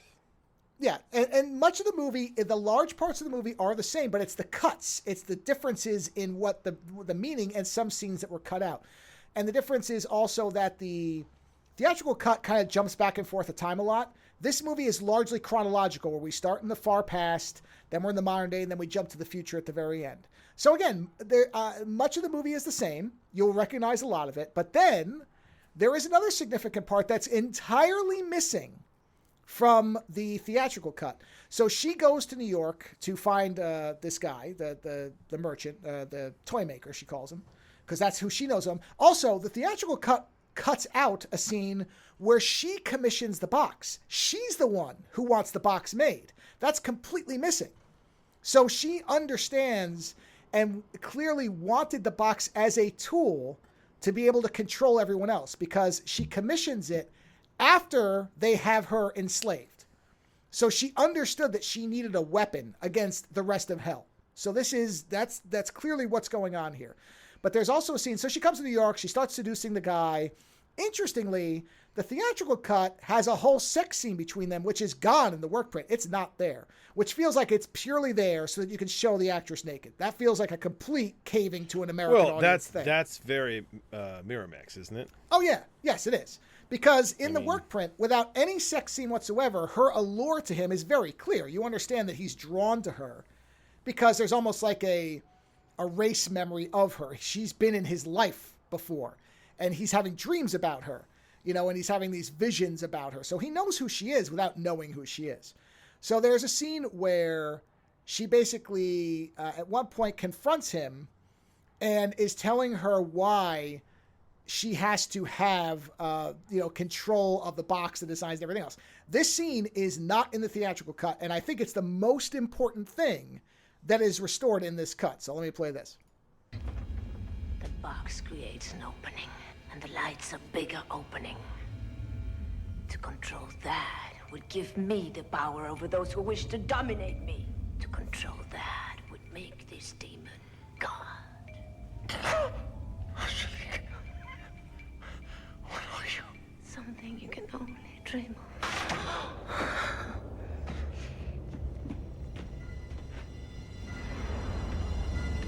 Oh, such a good family man. Go! Run to them! And this is where the family's been kidnapped by Pinhead, and she wants to send him What is that music in the background? I don't know. It's whatever the score is. The score, I think, is a mix of... Yeah. That is not... Hold on. I've seen that. I've heard that in another movie. Well, they definitely pulled some Hellraiser 2 music into this, because there's parts where they're using the devil horn, which I recognized immediately. So, That's 4, right? Hellraiser Bloodline. Yeah, that's it. Yeah. Soundtrack... highlighted... composed by Daniel Licht. Yeah, but there's more than one soundtrack because this is the work print. So there's temp music, I think. And this is the work print, right? Yeah, the work print on the 4K, not the original work print. See, this is the other confusing part. So that's the hard part, is you have to find out which work print it is. Music. That could be. I mean, this was released, so they must have licensed it. Music elsewhere. Yeah. Like that. I think that it sounds like it's almost from Dracula. Okay, I mean, it could be from something else. You know, anyway, it could sorry, be by, I don't want to derail you. I heard, no, sometimes I hear these musical notes. And no, like I said, they clearly, I know they used other music because Hellraiser 2's music is in there. So they clearly have used other music. I don't know, where from. So, like I said, the movie largely plays out the same, but this is the... But that does feel like a crucial scene to not have. Doesn't it? Very much, don't you think? Well, I think because they decided to make it that the two of them were together, so they cut a lot of her dialogue out. They left all of her kind of seduction scenes, but then the ones where it's between her and Pinhead disagreeing and fighting, that's all gone. Oh, and man. I think that's don't why. Don't look up Pinhead today. Doug Bradley looks... he's very old. I've seen interviews. Yeah, he looks very old. So wait, hold on. Was Adam Scott in this? Yes, he was. It's a very early role where he's a real scumbag. Oh, Jesus Christ. He's one of her in Prisoners. He's the one that survives and is basically using her for a long time, hundreds of years, I think. So, yeah, they both are somehow... She's keeping him alive because he's controlling her. Yeah. And he's just sexually abusing her left. Like, it's very, very clear. She originally was some kind of sex worker who they basically kidnap, eviscerate, and then they summon the demon into her skin. So that's not actually what Angelique... You don't ever see what Angelique looks like. She's in this young woman's skin that they basically kidnapped, killed, gutted her. So there's literally parts where it's just her loose skin, and then the demon inhabits it. So, but you could kind of understand why this person is pissed. So listen to this. These are two comparisons where I feel like you get a very clear that, in the difference in acting ability between the person who dubbed it and the person who was the original. So this is the theatrical dub where she's telling him, well, in the theatrical version, she's telling him to start up the machine for reasons. And in the work print, it's to basically destroy Pinhead. But it's the same basic dialogue. So young. So tender. So right. Get your hands off of him! Get your hands on the console, toy maker. You have work to do. All right, so that's the theatrical released version. Here's the work print version, same thing. So young. So tender. So right. You get your hands off of him! Get your hands on the console, toy maker. You have work to do. Now, the kid's missing, too. They didn't put the kid saying daddy, because I guess they had to emphasize that. But I think, again, I get the accent thing, but to me, they should have just left her performance. It's better. I don't think it's bad. It's just I understand why they may have wanted, Yeah, I mean, she has an accent, so it's definitely there. But I feel like it works for the material because she's kind of rounding words off more harshly. But anyway, like I said, the rest of it is largely the same. So the core of what happens is all there, but the intent is massively different because of these scenes that were cut out, specifically around her motivations. And that's the biggest difference. So for me, I wish it was in better quality, but the work print, this is like Alien 3, where it's like, yeah, that stuff that's missing. Well, Alien 3 isn't as fundamentally changed. I shouldn't make that comparison. But this is more like Cyborg, where it's like, wow, this is a different movie. And I think a better movie in terms of storytelling. And if this movie had been released, I think people would have reacted to it better because it's a better story. In the theatrical one, her presence doesn't feel like there's any point to it, really. She's just kind of there, almost for TNA, and that's all. Whereas in this, she feels like an actual peer oppositional force to Pinhead, where they're on level ground in a way that none of the others are. She's got more of her own motivation, more of her own mindset. I mean, Yes, but also, like I said, in all the other Hellraiser movies, all of his companions all feel like they're servants. They're all secondary to him or tertiary to him. Mm-hmm. She is a direct threat where, he's not necessarily afraid of her, but she is on his level. Well, he won't be afraid of her because, as he puts, fear is for mortals. Right. He can't be afraid of her. But whatever she version is an adversary. She is an adversary of his power level. And he almost loses to her. He just happens to be able to shoot a chain out of his throat that I guess she didn't know about. That's pretty much the only reason he gets out, which is not the best effect. But originally they were going to kill all of them at the end, right?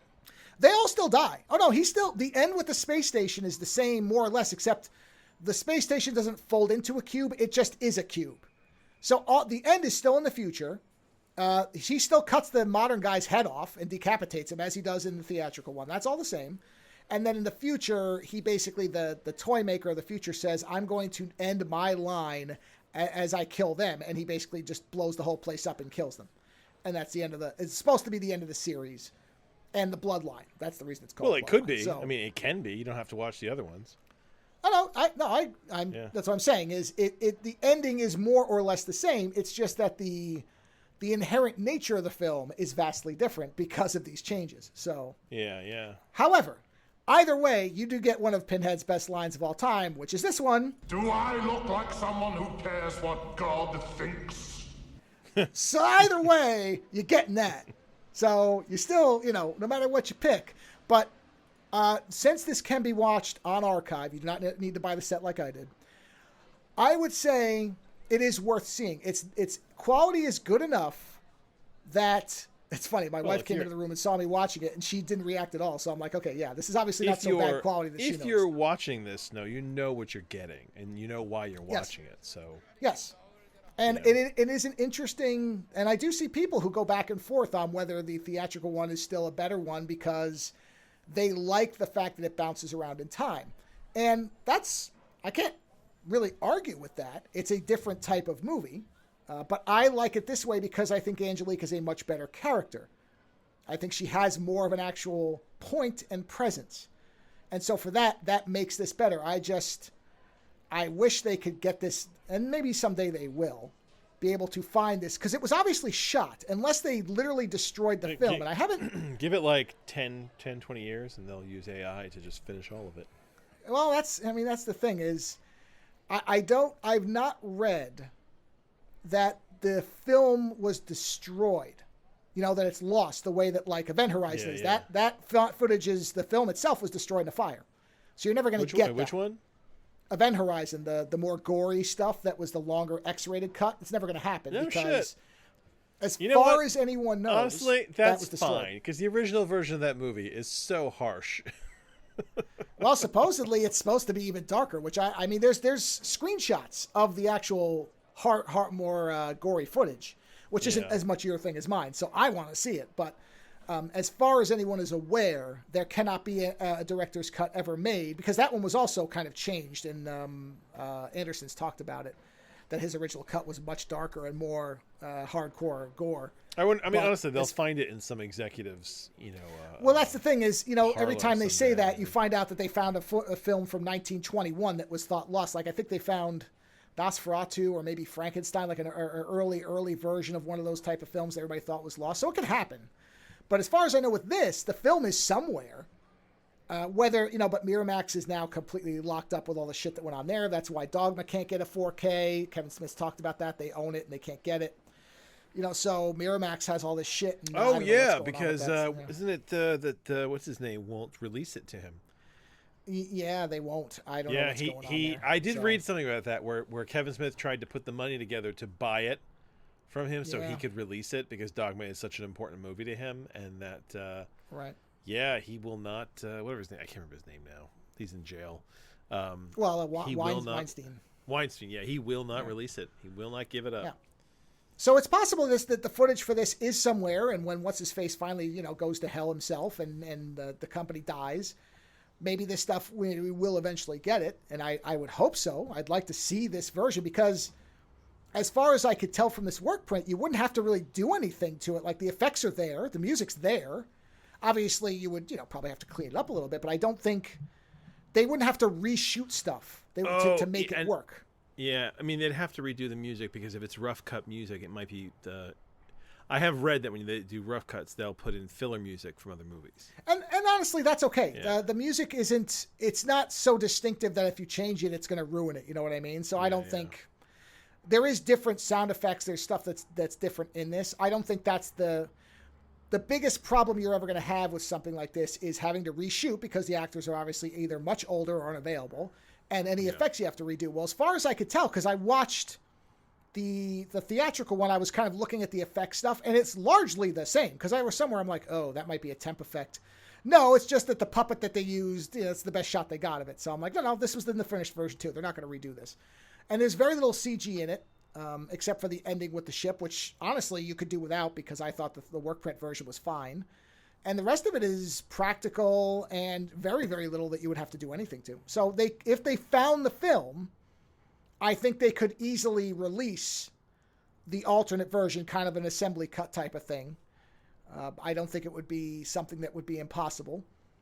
I think it's just locked up by Miramax. So I hope at some point it does, because I think it is but even in its current form, there is, like I said, archives. Somebody basically cropped it, zoomed it in so the time code's out of the frame. You won't see the boom mic over Pinhead's head, which is very funny at times when you see the little microphone and they notice and they quickly pull it up. So that stuff is all gone. And I do think it is worth seeing. So I would say to anybody, and it's actually a little bit shorter than the theatrical version, believe it or not, because they got rid of stuff like that sex scene that just wasn't necessary. So it is actually a little bit shorter. But I think it's worth seeing. I think it's a better story. For me, I would like to see this version out in a pristine presentation. So just want to give that, like I said, it's not really a review of the film because I like the film. I like the original, but I like this but it's a review of the rough cut and why it's got value. And the fact that you can watch it without having to pay anything, it is there. So I would say go grab it if you have any interest. Download it now, even if you're not going to watch it right away, because who knows how long any of that stuff is going to last. And watch it whenever. And I was impressed with it. Who knows? It's a shame. Who knows how long any of this shit's going to last. Well, that's exactly what I'm saying. So yeah, that's all I wanted to talk about as far as that. Like I said, not really a review, but more of a, I love alternate versions of movies. I love the possibility of what could have and what could have not been, Yeah. And great. like I said, you don't generally, this and like Cyborg is another one where you don't usually get. Whatever, the rough cut of Alien 3 is amazing. Well, that's what I'm saying, though. But it's rare that you get a complete. Oh, it is. And version. That's pretty complete. I mean, yeah. Oh no, I don't remember there being cut, really anything. Yeah, rough about. And that was a lot that they took out. Oh yeah. And that makes that such a better, darker movie. Yeah. Yeah. So I'm trying to think. Yeah, other alternate versions. I mean, other than the whole Blade Runner, the director's cut, which even like I said, fucking Cyborg. The Cyborg one what's was his changed name the entire kind of movie. went against. Didn't he change his mind about the whole director's cut thing after the fact? Yeah. Well, there's been 5 of them now, so I guess he can. Yeah, because there's the Supreme cut, the Master Supreme cut with the cheese. final cut, the director's cut. And you know what? I'll be honest with you. I will watch any version of that movie. Back when I still watched broadcast television, if any version of that movie came on TV, I'd usually watch it. And if it's the version with the really bad editing, you know what? I told you about. Oh, did I ever tell you about the fans react thing with Blade Runner? I guess not. Okay, No. so I find this very strange, but this is the thing that I see every now and then pop up on my feed when I'm like doing stuff on YouTube. Is that there are people who like, I'm sure you've seen, there's people who basically you watch them watch. Oh, movies. you're talking about reaction videos. Yeah. Okay. Which yeah, which I always thought were very stupid. In my opinion, it's not. Let me rephrase this. It's not my thing, right? I was gonna say it's not for me. I don't care how other people react, but you know, when you when you're sitting on the shitter and you're bored and you're just kind of browsing the internet, I was curious because there was a thing in there. I saw it on like the sidebar where it was like people reacting to the finale of Blade Runner, right? And I was like, okay. I was like, what is this about? Like, you know, because I mean, and there's people who haven't seen Blade Runner. So, you know, there were people having a reaction to it. And I was like, you know what? I'm curious. And I'll tell you this. I still don't find it very interesting. But this one thing was interesting because there were people watching, and some of these people watched the director's cut that had no commentary, that had no voiceover, right? And some people watched the version with the voiceover, right? And after watching this, there is a part of me now that does find the value in seeing people react to movies, because I always assumed that the voiceover was fucking pointless, right?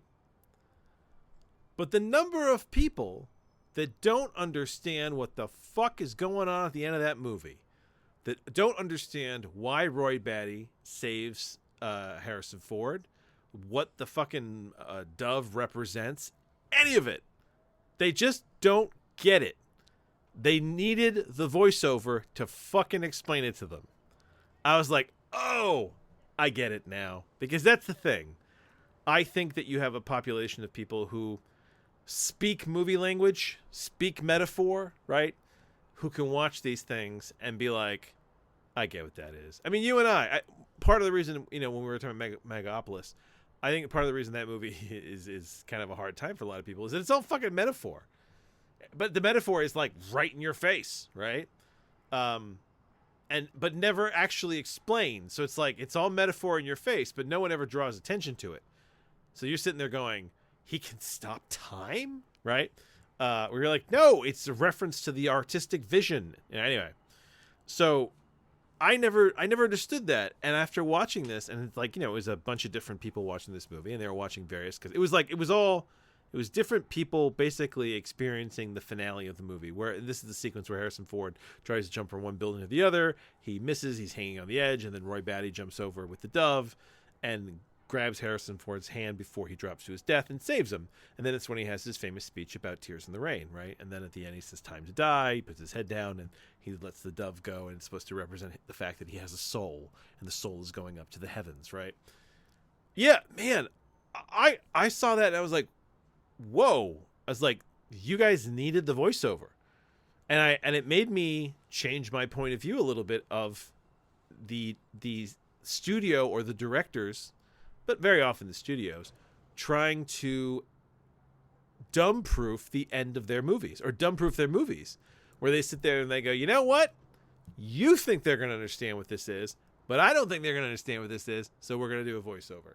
And meanwhile, the director and the cinemaphiles are sitting there going, why would you ruin this movie with a fucking voiceover? A voiceover that sounds like Harrison Ford is hungover. And it's like, that's why. Because these motherfuckers didn't get it. They were sitting there going, oh, I don't understand what's going on here. Why would he save him? You know, and it's like that illuminated. It was so, you know, we talk about like weird encounters with media, right? And it's like, how do you encounter something? Like I said, this was an offhand click that I did. And I was just kind of like, I'll watch this for a few minutes. And then afterward, I was like, holy shit. I was like, that's why there's a voiceover. And it's like, I wonder if that is kind of, I wonder if that is a weakness of you and I, that because we speak this language, because we're kind of cinemaphiles, because we love movies, because we have the artistic ability to see the metaphor and to see the meaning, we don't understand necessarily why a movie can and can't be successful. Because there's plenty of movies that you and I are like, that is a piece of shit, and it's a blockbuster. Honestly, A blockbuster really is what it is. It's a blockbuster success. And there's plenty of movies that are flops that you and I are like, that was a really good movie. I mean, going back to Blade Runner. Blade Runner was a box office flop. And yet it became this cult classic, and now it's considered to be a sci-fi classic. Right? But when it came out, you know what? I think people didn't know what the fuck was going on. People watched the end, and they were like, somebody better explain this to me because I don't understand why he's saving him. And I wonder if we still get a lot of that today. I mean, you know what? Maybe Megapolis needed a bad voiceover from Harrison Ford. It's not that I thought he could change time. It really was just a visualization of his artistic capabilities. You know, like, he needed someone to just spell it out for them. So, yeah, that was a weird... I meant to share this with you for the longest time, and I kept forgetting about it because it is such a trite thing. The whole, like, to me, the whole fans react thing. But it was... I do find a use for it now. And, like, there is a part of me that wants to go back now and watch, like, key sequences of movies that were financial flops that I love, and to see if the point it being is that people didn't get it. You know, I mean, like, what is it? Well, what are your thoughts on that, sir? I sat there on the roof with Caesar for hours, watching him die as the sun came up. And all the time, there was only one thought going through my mind. Where did he get that magnificent fucking pencil? Well, this is a debate that people have all the time when it comes to movies where, you know, how much should you have to explain? Should you have to explain anything? Or should you just write off the people who don't get it? Now, of course, the problem with writing them off is you're not going to make as much money. And the problem that's your is... audience, yeah. Well, it's not even that. Well, no, you know what? I wouldn't Listen, even... It's not the audience. It's the studio. It's the people who want to make money. So here's the thing. Recently, I read something about Julia Stiles, who in the 90s, I really dug Julia Stiles.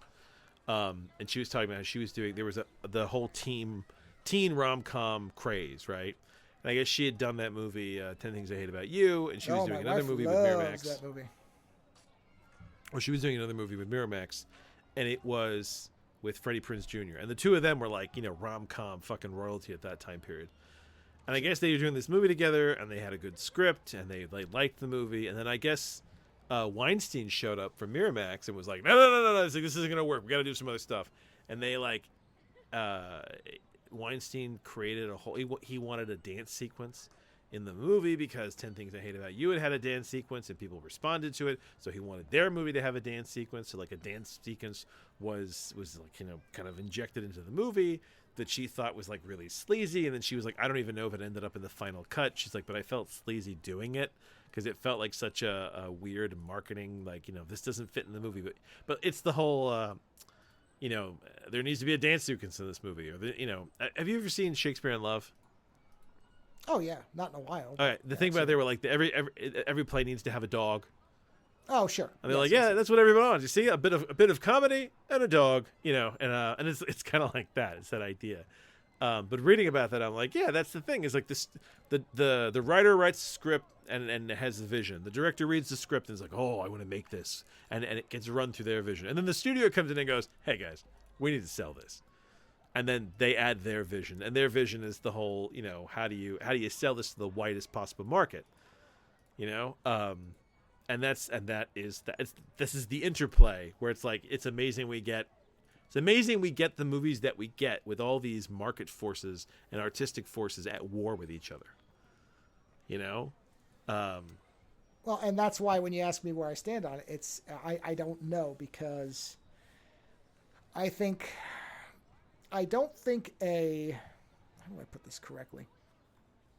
I think that if a filmmaker feels like the movie doesn't need one, it shouldn't have one. And the problem is that requires that whoever's financing the film is willing to take a risk on an alienation of an audience and is going to actually support the art. Those studios do exist, and those backers do exist, but they're rare. Yeah. And so the problem is that most times they're going to say, no, we have to be able to make back, whatever we put into this. And so you are going to put this in here because no one's going to understand the ending of this movie. And that's the problem. See, here's the other problem with Blade Runner. As a good example. Yes. Blade Runner, they do test screenings, and the test screenings came back and people didn't know what the hell was going on. And they didn't like the ending. And that's, well, if you didn't do test screenings, right? Now, if there were no test screenings, I would imagine that there would be execs who would say, yeah, I don't know about this. But there would probably be people who would recognize the artistry involved, and they would say, all right, well, we'll take a chance on it the way that it is, because this is clearly a beautiful film. You've got something here. So let's see if it does well. But with the test screening, that dooms it, right? Because then you can't get past that. Yeah. So, well, isn't there a movie we talked about recently that what was it? The Rothrock. We just reviewed it. Oh, Righting Wrongs. Righting Wrongs. Yeah, that they test screened the ending and they were like, it's too much of a bummer. Yeah, it's we too much of a downer. change this. Yeah. Yeah. Yeah. But as far as I know, they did what they did with that is I think they released 2 versions to 2 different markets, and that's fine too. Yeah. If Blade Runner had been released with versions. alternate version, it would be interesting to think of a past where they released 2 versions of the film, one without the over wouldn't that be the interesting? voiceover To do to release a movie, so the same movie, right? But have one version go through test screening, and have one version one not. just be the artistic vision of the director, and to see what they fucking look like. Yeah, I mean the closest modern thing we have to that would be Clue with the different endings, which most people didn't even know about. Most people just thought there was only one ending. I thought that they did the triple ending. I thought that was how they always did it. I didn't realize that in the theaters, That's what I'm saying. Yeah, so it's an interesting idea. That is very cool. Yeah. So that's the problem. We have art struggling against profit. Yeah. Well, now I'm almost curious to see if there's other, like key movie sequences from older movies like flops that we love, where to see if people just don't get it. If that's what the problem is. Well, I mean, look at Brazil. He was forced to put the happy ending on it, right? I mean that and that Oh too, yeah. That you know what? Now I want to find contradicts the movie. A director's cut ending of Brazil and see if people don't get it. Hold on. Well, I don't think they wouldn't get it. I think they'd be like, "That's sad. I don't like it." They wouldn't understand it. They'd understand it. They wouldn't like it. It would be unpopular. I'm sure it was. I'm sure that movie was not well received. But that really wouldn't have been the point. So. What? No, they don't have it. Nobody's done it. Shit.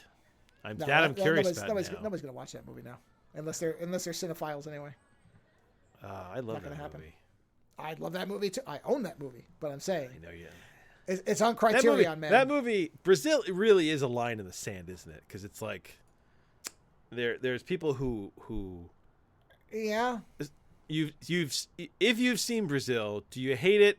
Do you love it? And then there's people who've just never even heard of it. You know what I mean? I wouldn't show it to my wife. I know that.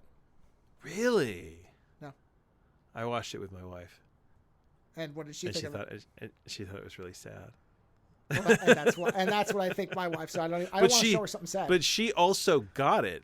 My wife did get the ending. We watched the director's cut. No, she got. My wife will get the ending. Yeah, no, she got. But she understood the idea that at the end of it all, they couldn't touch him. That that inner part of him got away. No matter what they did to him, the inner part of him got away. Oh man, I will tell you something funny though. Yeah. My wife, because she came in and she saw me watching the work print, and I said, I was talking about it, and she said, you know what, I'd be willing to watch the first one.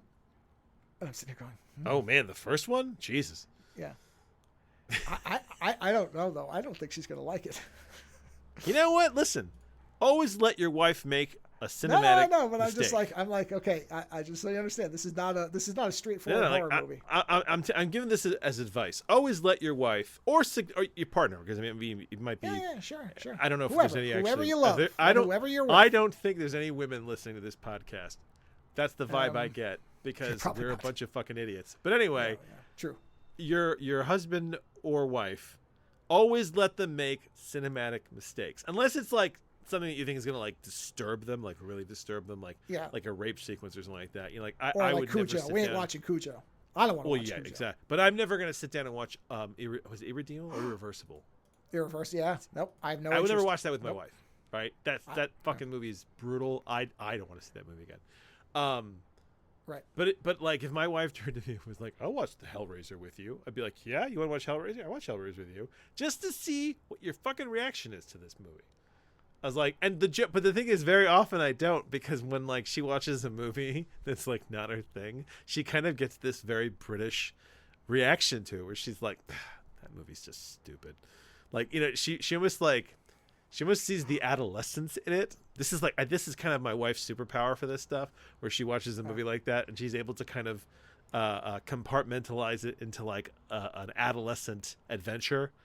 Do you know what I mean? Where she's like, Yeah, sure. clearly this movie is for little boys, and she kind of just dismisses it, which I find to be quite funny. Because there's movies that we've watched together, and I swear to God, we watched a different movie. Like, there's movies that I think are hilariously profound that my wife is like, I don't see why this movie doesn't suck. Sure. You know, and it's like, yeah, it's because we're different people, we have different reactions. It's like I'm more sensitive to these things than she is. And yeah. So, but I'll always take the mistake. I mean, if she wants to watch it, I'm always curious to see what the reaction will be. But I know from the history that she has that ability to kind of dismiss it as like an adolescent. You know, it's Sure. like, man, what was the movie that really did me in? Oh, whatever. You know what? We watched Interstellar. We got to that fucking end sequence where he sees his baby and she's now an old woman, and he bursts into tears, and I burst into tears. Yeah. like I was so like, that's one of those movies where like that is a emotion trap for dads, that movie. Right? Yeah. If you're with the movie and you're following along and you have any kind of emotion, you get to that part in the movie as a dad and you're like, oh, but it's his baby girl. And you're like, that movie's a trap. But like, my wife was fine. She watched that movie and she was like, oh, it's a really good movie. She was like, it was well done. And I'm sitting next to her like, oh my God, it's the that's girl. pretty good, isn't it? Yeah. Yeah. I enjoyed it too. You know what that movie's like? Yeah. Do you know that the story of that dog in, I think it's Japan, that waited for its owner until the day it passed away, and how the whole it's like the whole town it's like the friggin' Futurama episode. I can't watch that goddamn Futurama episode. I don't know which episode. The one where the dog waits for him in the past, remember? And then he dies. Oh and no, passes? I've never seen all of Futurama. Oh man, it's like one of the most depressing episodes of anything. The dog waits for him. The dog, he basically, because he gets frozen. You know, Fry gets frozen. Yeah, the dog's outside, and the dog gets old and dies, and is just there, and never leaves. Oh wow! Which is probably based on same idea. But that's the thing, is like, so and I know they've made movies about this dog. I'm pretty sure it's something about the story of this dog. It's like, if you saw that, and isn't you got isn't there a statue of it? There's there is a statue. Yeah, and I think. Yeah, so it's like, but if you saw that story, you'd be bawling your eyes, be like, oh my God, the dog waited. You know, like you'd be like crying. Whereas for me, it's like, oh my God, my child is an old person now, and you know, it's like, yeah. But yes, but I go back to the original thesis on this: always let your partner make a movie mistake, just to see, because you know what? There's always the possibility that they will encounter some new sense of genre that they actually really enjoy. You know, that they'll see something and they'll be like, oh, because you know what? Going back to the whole Resident Alien thing, right? That offhand, I didn't think my wife was gonna like it, but then I was like, you know what? There's enough mystery in this. Like, it's a mystery show. It's like a murder, and that's like kind of her thing. And I was like, I think she'll go with the sci-fi, and she likes Alan Tudyk. And you know what? In the first episode, I don't know if this continues for the show, but does he make endless Law and Order references as the show goes on? Oh yeah. Yeah. That right there, when he did the whole dun-dun, my wife was so in on that show. And it's like, now we're watching a show about an alien detective, and you're totally cool with it. And it's like, you don't know what's going to be the thing that does it for you, and that's why sometimes it's good to challenge, you know, for in a couple to challenge each other thematically for what you may or may not enjoy. And that's why everyone should see Brazil at least once. Oh, I agree. I love the movie. Not gonna get an argument from me, but yeah. And it's funny because like I'm really lucky in the fact that my kids still watch as much TV with me as they do. Like we still have like family movie night and shit like that. And I do wonder at what point that shit's gonna run out. They're gonna be like, "Dad, you're lame," and that's it, you know. Yeah. But like, if we can make it to rated R movies, I kind of sit there and go, "Jesus, what rated R?" If I had like, you know, a scant few months before my kids just wrote me off as like a, you know, I don't know, an outmoded dad who doesn't know shit, because I mean, inevitably that'll happen. All right, what movies would I want to get on the table before that happened? You know, like what is the master list of R-rated movies? And it's like, oh, we got to watch Aliens and we got to watch Predator. You know, it's like, you know. Like, could we watch Brazil? Like, you know, how would my kids react to that? You know, it's all those movies that you want to get into their psyche because you don't think that otherwise they will get there. You know? Sure. And the thing is, like, I was actually talking to my wife about that tonight. This idea, like, you know, that we're lucky that our kids still watch TV with us. You know, and they are like we're watching Star Trek together. You know, and we're still watching Firefly and shit together. And it's like I keep waiting for the day where they're like, oh, whatever, this is lame, and they just leave, but they haven't yet. And it's like, okay, well, let's keep going. It's like, let's see what we can get in there. Enjoy as much as you can. Yeah, well, that's it could literally change one week to the next. Who knows? Yeah, but I also want to mention real quickly because we should probably get to our review. Joe and I reviewed Return of the Living Dead 3, and we were talking about that lead woman who was amazing. Yeah. Melinda Clark. And very recently, I watched the Heart of Gold episode from Firefly and realized that woman, the zombie woman, she's the head mistress of the whorehouse in the Heart of Gold episode of Firefly. And I was like, holy shit, I've known this woman all along. I saw her face for 2 seconds and I was like, oh my God, that's her. And the thing is because she was it before she had no bangs? So like her early stuff, she just has like her hair parted or like pushed to the side, whereas she got bangs, and then apparently that became her look later on. So I never put those two things together, but I saw her and I was like, oh my God, it's the Return of the Living Dead girl. Like, she's great and she's in this. She sleeps with she's the reason that Inara leaves the ship because she fucks Malcolm Reynolds. And honestly, if you had to pick between Inara and the Return of the Living Dead woman, I mean, I know who I'm picking. Yeah, exactly. She's a showstopper.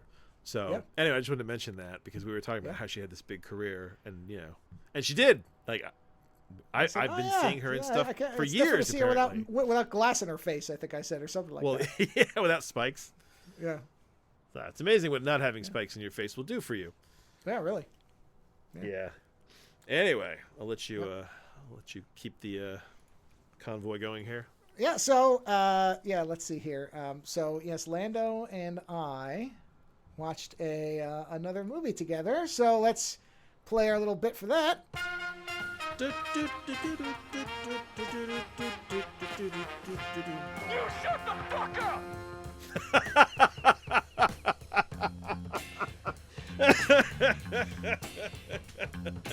Oh, man. That shit's never not going to be funny. Oh. You shut the fuck up!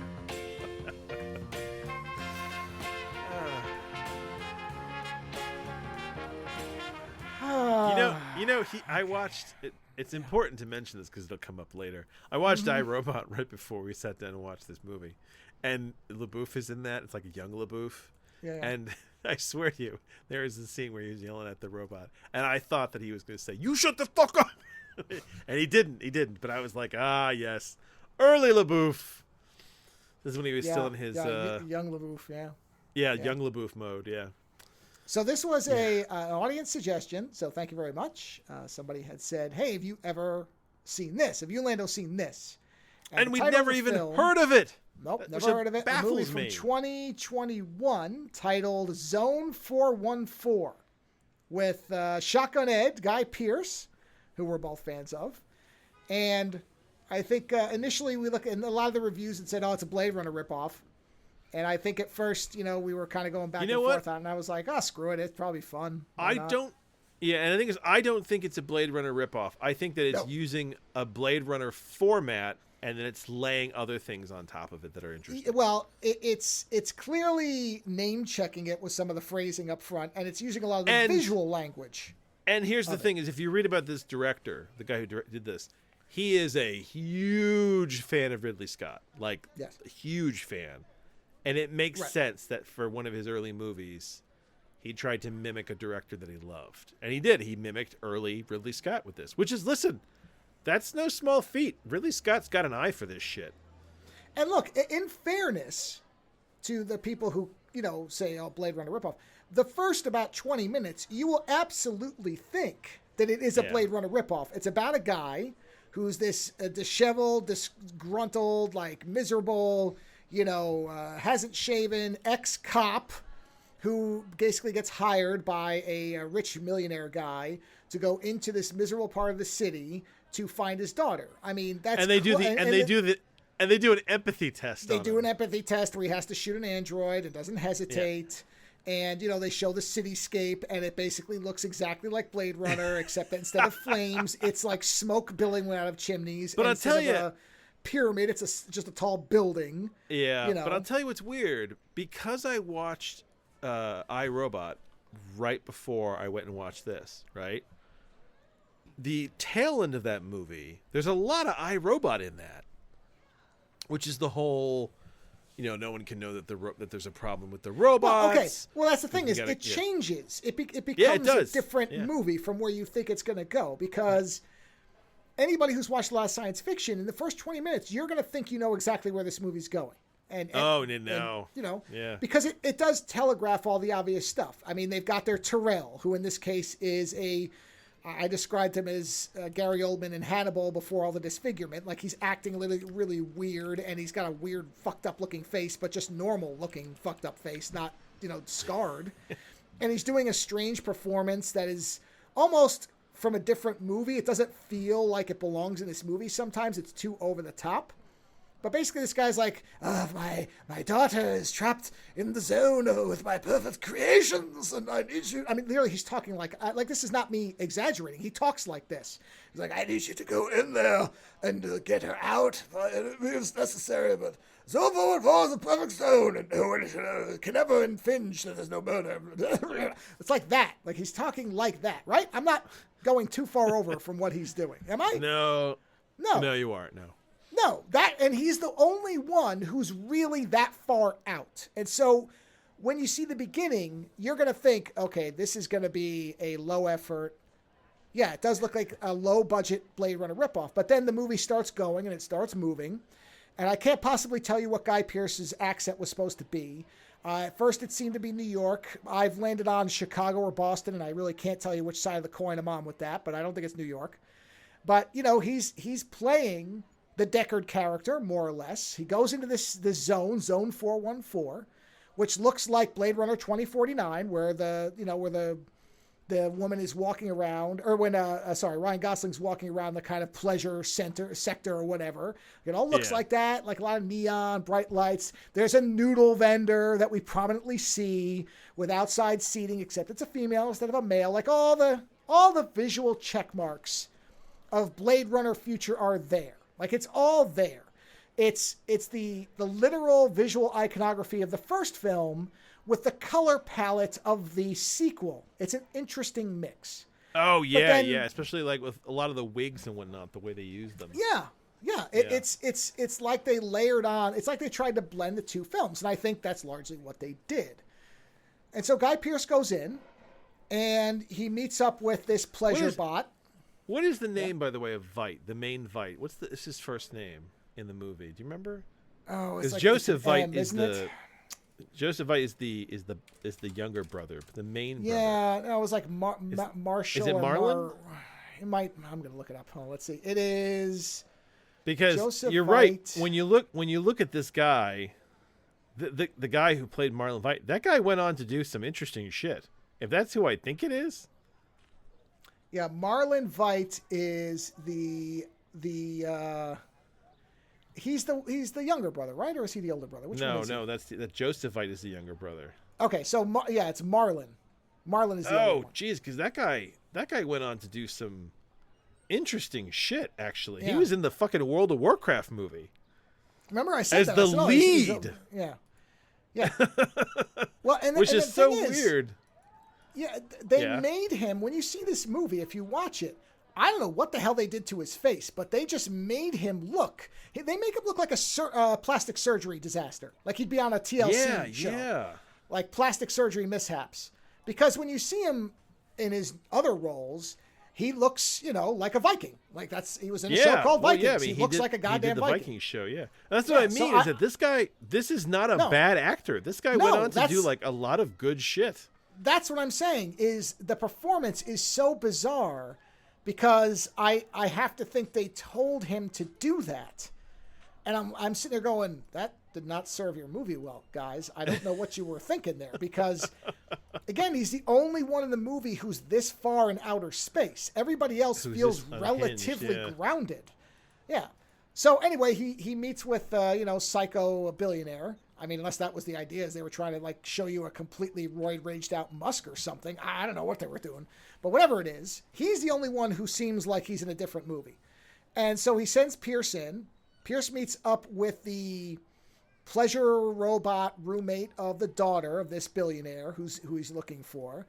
And basically the two of them, you pointed out that the relationships at time kind of jump really fast. Like there's a couple scenes missing. We both agreed it could probably use 5 to 10 minutes of a little bit of character building. Like there's some suddenness to it. No, but what's important to the fact is that we wanted that. We weren't watching it going, oh god, this could use more, but fuck it. Like we actually wanted the footage. This movie is not bad. It looks good.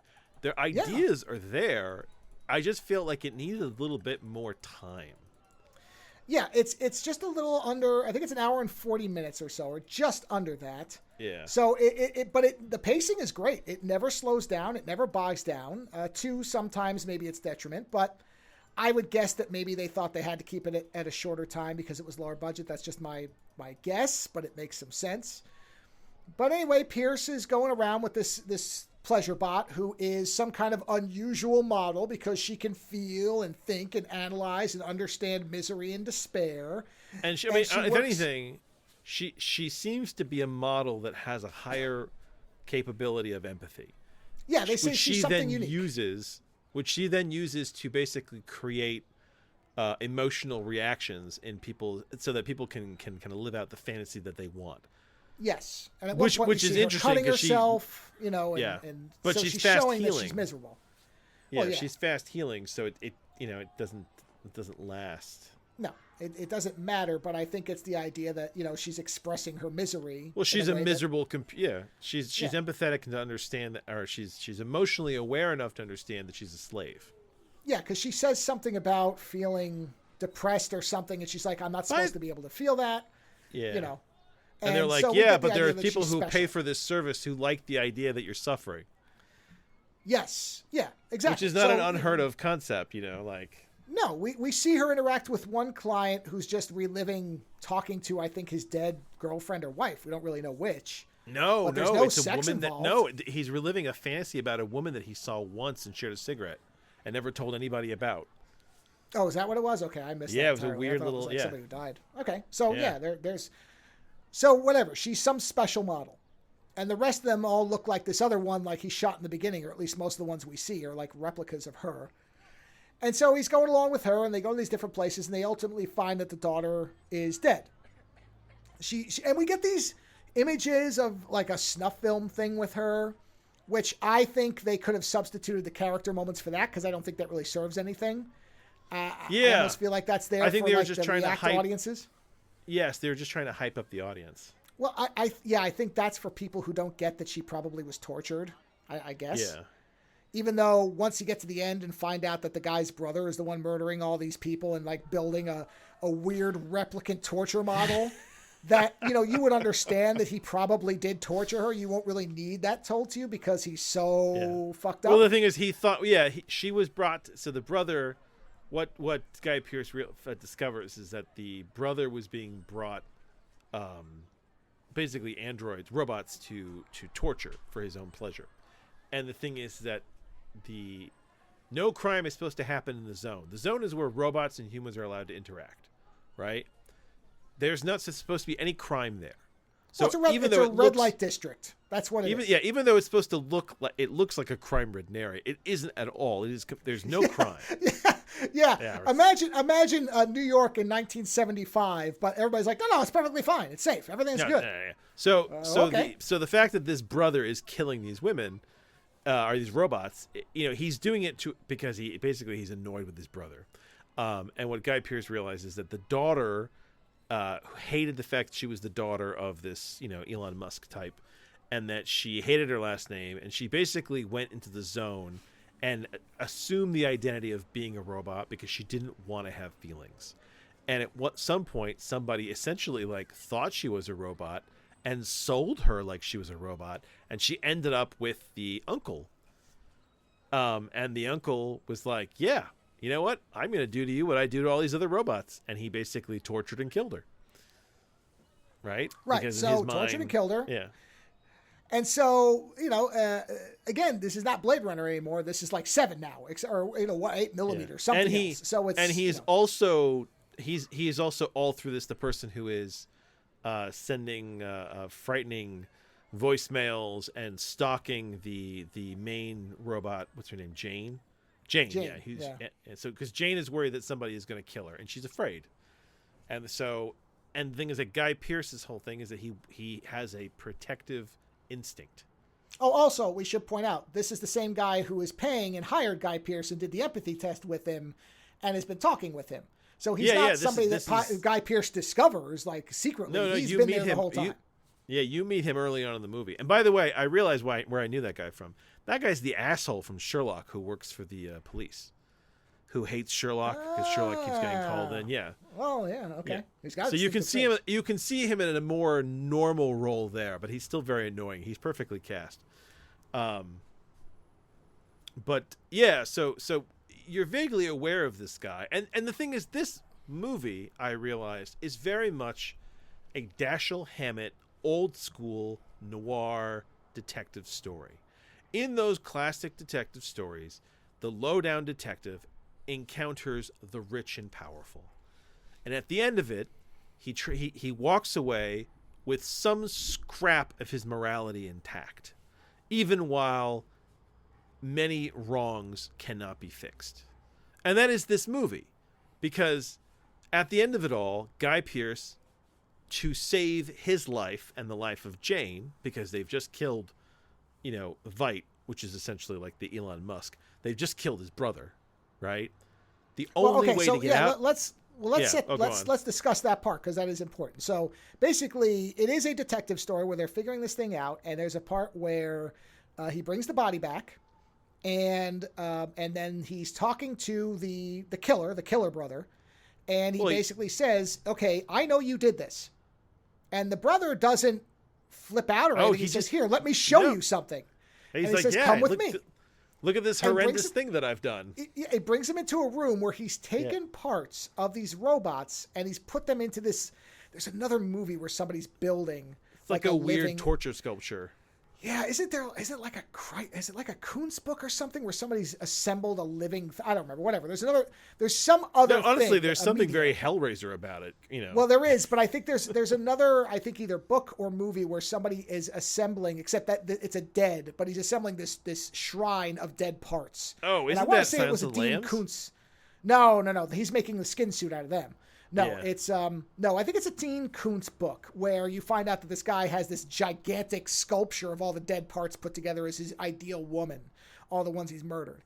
And I was reminded of that, except this is a living. I think that thing is alive because it's sort of staring, but I think he says it seems to be robotically functional. Yes. Yeah, it's aware of what it is, and it's basically a torso that's been sewn together in this kind of screaming hell. And he's like, "Look." He's like, "Isn't it beautiful? This is where they all have to end up." He's like, I didn't know it was her. I wanted to add her to the collection, but she was a human, so I couldn't do it. And then he's like, but you're going to shut up about it because we're paying you. And Guy Pearce seems I thought he was going to go along him. with it. Yeah, that's he's so conflicted, and then he just leaves, and you're like, whoa, because he realizes that he can't do anything. Well, in that moment. Actually, I think it's more than that. I think he realizes that if he shoots him, this is where it's interesting because you do expect this movie to have a certain kind of ending. Even I was like, okay, the big action ending is coming. We're going to have a shootout now. Like he's going to chase that guy and he's going to end up killing him. and then he's going to like break Jane out secretly, or he's going to, tell the brother, and then he's going to say, something, I'll cover it up for her, which he sort of does, but not the way I thought. Yeah. And so he just leaves. And then the brother shows up to kill Jane. Well, hold on. It's important that you add that at this point, Guy Pearce has gone to the older brother, Veidt, the main brother, and said that his daughter is murdered, that there is a murderer loose in the zone. Oh, yes. And Veidt will not. Veidt says there cannot be a murderer in the zone. Not that there isn't, that there cannot be, because that would ruin the business. The business needs there to be no crime, and that basically he offers this deal to Guy Pearce to essentially say on record there was never a crime. It was an accident. That it was a suicide. There was no crime. Everything's fine. And Guy Pearce doesn't take it, and that's when he goes to see the other brother to be like, "Fucker, I know you did it," right? Yeah.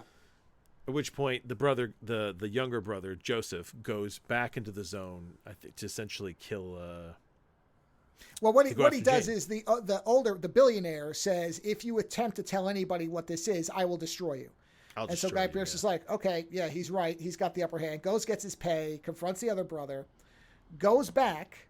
And I think he knew that the brother was going to go after Jane. I think that was what he was counting on, because at some point it occurs to him, because he's leaving and then he suddenly rushes back to her place after the other brother has broken in and paralyzed her. But then she breaks the paralysis, probably because of her, healing factor, adamantium skeleton thing. And, basically fucks the brother up to the point where he's crumpled. Yeah, and starts kicking the shit out of him, which honestly I think is a great turn for the movie, because, even in Blade Runner, Sean Young is always kind of the victim. Yes. And in this respect, other than when she shoots Leon, and in this respect, she like a panic thing. That's not really sure. Yeah, she comes to and she starts kicking the shit out of Joseph. I think on the commentary you'll hear me say tear his balls off and feed them to him or something like that, because I just love the fact that she was beating him up. And so she knocks him down. He's basically crumpled on the floor. Guy Pearce shows up too late. She's already done all the work, and he's got the gun on him. But she's so thrilled that someone's come back. That he's right. But in other words, I'm getting to the point that this is a subversion of what you would normally expect. Like, he doesn't save her. He doesn't show up just in the nick of time, and he's got the knife to her throat. He does in a different way. No, but what I'm saying is the typical action film of this type. Yeah, no, she saves herself. Yeah, the guy's about to cut her head off, and then he gets shot from behind, and you see Guy Pearce, and she's like, "You came back for me." He's like, "Yes, I came back for you. I've got to get you out of here. I'll cover it all up for you, baby. Let's go." And then they have sex, right? So that's what you would expect in this movie. And instead, what is special is that for a movie that's all about sex bots, there is very little nudity and no sex. You said that early on. You were like, won't it be a thing if this whole movie doesn't have a sex thing? And at the end, I was like, hey, man, it didn't have a sex thing. There's no sex scene in this movie. It's amazing. There is not. Yeah, and even really the relationship between Guy Pearce and the Jane character, it's totally chaste. Yeah, it's chaste. I mean, you do get the sense that he wants to take care of her, but it's not sexual. Yes, he sleeps in her apartment. There's never a scene where she like comes to him in the night, which again, not at these all. Things you would expect that doesn't happen. Yeah, and that is the detective thing, which is that, the detective doesn't get the girl necessarily. Right. At the end, the girl's got to go, and that's classic for a detective story, because there has to be another detective story. Do you know what I mean? Yeah. So they've got him cornered, and he basically he says, he gives her the gun, and says, okay. Oh, if you want to be free, if you want to be really free. He's like, you don't have fingerprints. It's my gun. You will not be blamed, but you will have to live with this if you're going to do it. And then she shoots him like 8 times. She's like, bang, bang, bang, bang, bang, bang, bang. And I'm like, yes, good. Do it. Fuck it. And now, here's the fascinating thing. So he goes back and he makes some kind of deal with the older brother to basically say there's no crime. This is how they get out of being Well, he goes destroyed. on the official record saying, I was sent in, I investigated, and what I discovered is that she killed herself, and Zone 414 is still crime-free. He's like, on the record, I have verified that no crime occurred here. Even though and that's the a lie, deal, of course. and the thing is that he's taking the deal with Veidt, and honestly, I don't think Veidt gives that much of a shit about his younger brother, because his younger brother killed his daughter and was destroying his creations. Well, he says in the confrontation scene, he says, "You understand you're worthless, right? You don't do anything." And the brother's like, "Oh, no. Yes, I do. I have value," but he can't really. He's like, "Well, what? What do you do? What do you do except for his errands that you could?" But here's one thing so the end of the movie is a bit of a question here, because you'll hear it. I mean, if you listen to the commentary, when we get to the end of the movie, the movie ends, right, with essentially the gates of Zone 414 opening up and Jane being let out to Guy Pearce, right? Yep. Because robots can be bought and can be let out. And you said that you thought that part of the deal was Veidt, that was that he let her go, right? Yes. But I fall back on a Shakespearean thing here. When you're examining a play, right, you tend to focus on just the dialogue available to understand to some degree what's going on, right?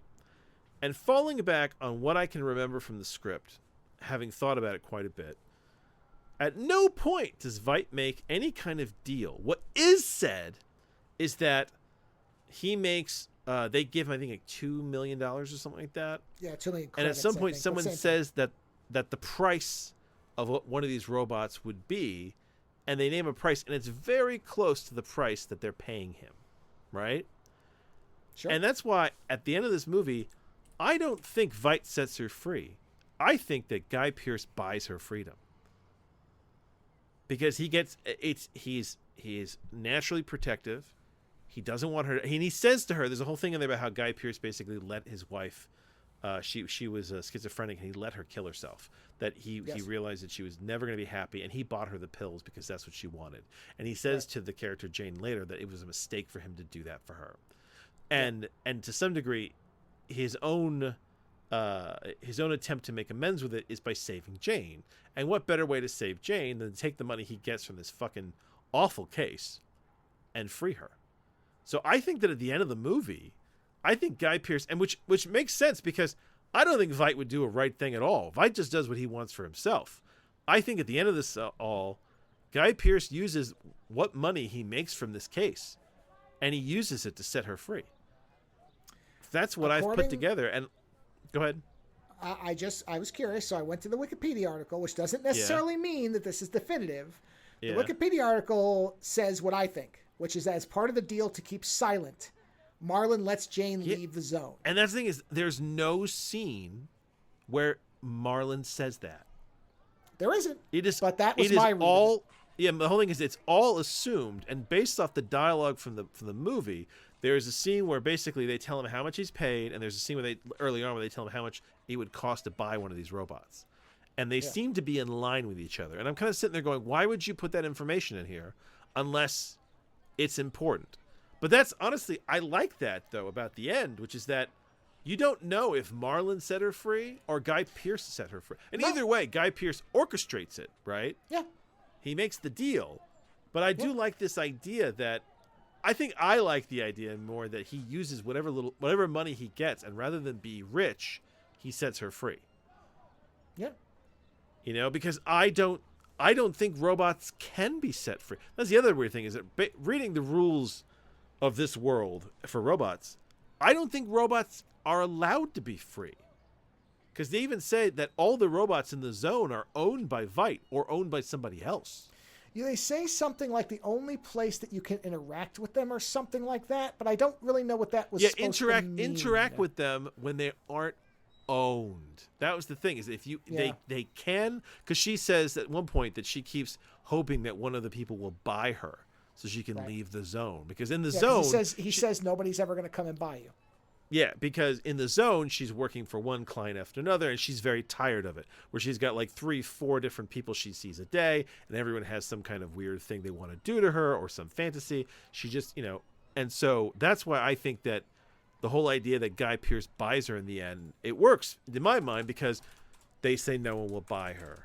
They say the prices match up. Like, it's all that. And this idea that at the end, Guy Pearce sets her free by buying her. And then essentially being like, I own you, but you're free. I'm not taking possession of you. Whereas, and that's why for me, I don't think it is, because it will still be like he owns her, even if he says, I know, but the thing is, I don't think that a robot can be free in this world. Well, it says in the Wikipedia thing says with paperwork that will allow her to live free. I don't know what that means. But there's nothing in the script that says that. Well, I don't know. I'd have to go back and look. Like, I don't remember. We may have missed it while we were talking. That's the only. No. Because like the deal that no point after he makes the initial deal, right? Does Guy Pearce go back and renegotiate with Marlon? You are left. We don't see it, so it's hard. No, say. you are left to assume. So all of this Wikipedia shit, that is a fucking assumption that somebody's writing in there. Sure. But none of that is on the screen. Nothing. It's no more either thing we're saying. So it's no more right than what I'm saying. I'm just saying that agree. based on my whole Shakespearean analysis that I had to do for years. Sure. If you just focus on what's on the screen, what information you're given, to me logically it makes sense that because he is paid almost the price of what she is worth. At the end of it all, he sets her free. Because otherwise, in this world, it doesn't, like I said, it doesn't appear that robots can be free. And he has proven that though he may, on paper, be her owner, he gives her freedom because he doesn't shoot the bad guy. He gives her the gun. Yep. You know what I mean? So if anybody is going to give her freedom, it is Guy Pearce's character. And that works because, you know what? That's Guy Pearce's, his character's fantasy, is that he wants to be the great protector. And then that's the other weird, funny part is, I mean, this is where it gets a bit, he is in essence living out the fantasy of being the great protector in this case for her, which she has already figured out. At one point she uses it against him. And that's a really good scene where she gets pissed off with him and she uses her empathetic skills to basically point out the fact that, you know, this is his fantasy, to basically protect her but be able to say no to her at the same time. Which she's dead on and drives him up a fucking wall. I love that scene because it shows, like, you know, that she isn't just a damsel, which is what makes her different than Sean Young's character in Blade Runner, which is, you know, this is where the movie breaks away into its own territory. But I love that ending. Listen, you're looking at somebody on the Wikipedia is one person's interpretation of the ending. You could very easily interpret it my way as well. And the fact that there are two fully possible interpretations of that ending that both work and have a slightly different value, that sounds like fun to me. I don't disagree. I enjoyed the movie a lot. I mean, we both said this. If you watch the or listen to the commentary, we both really enjoyed the movie. I mean, I'm amazed that we missed this. I didn't even see a trailer for this. That is the odd part, is that we didn't.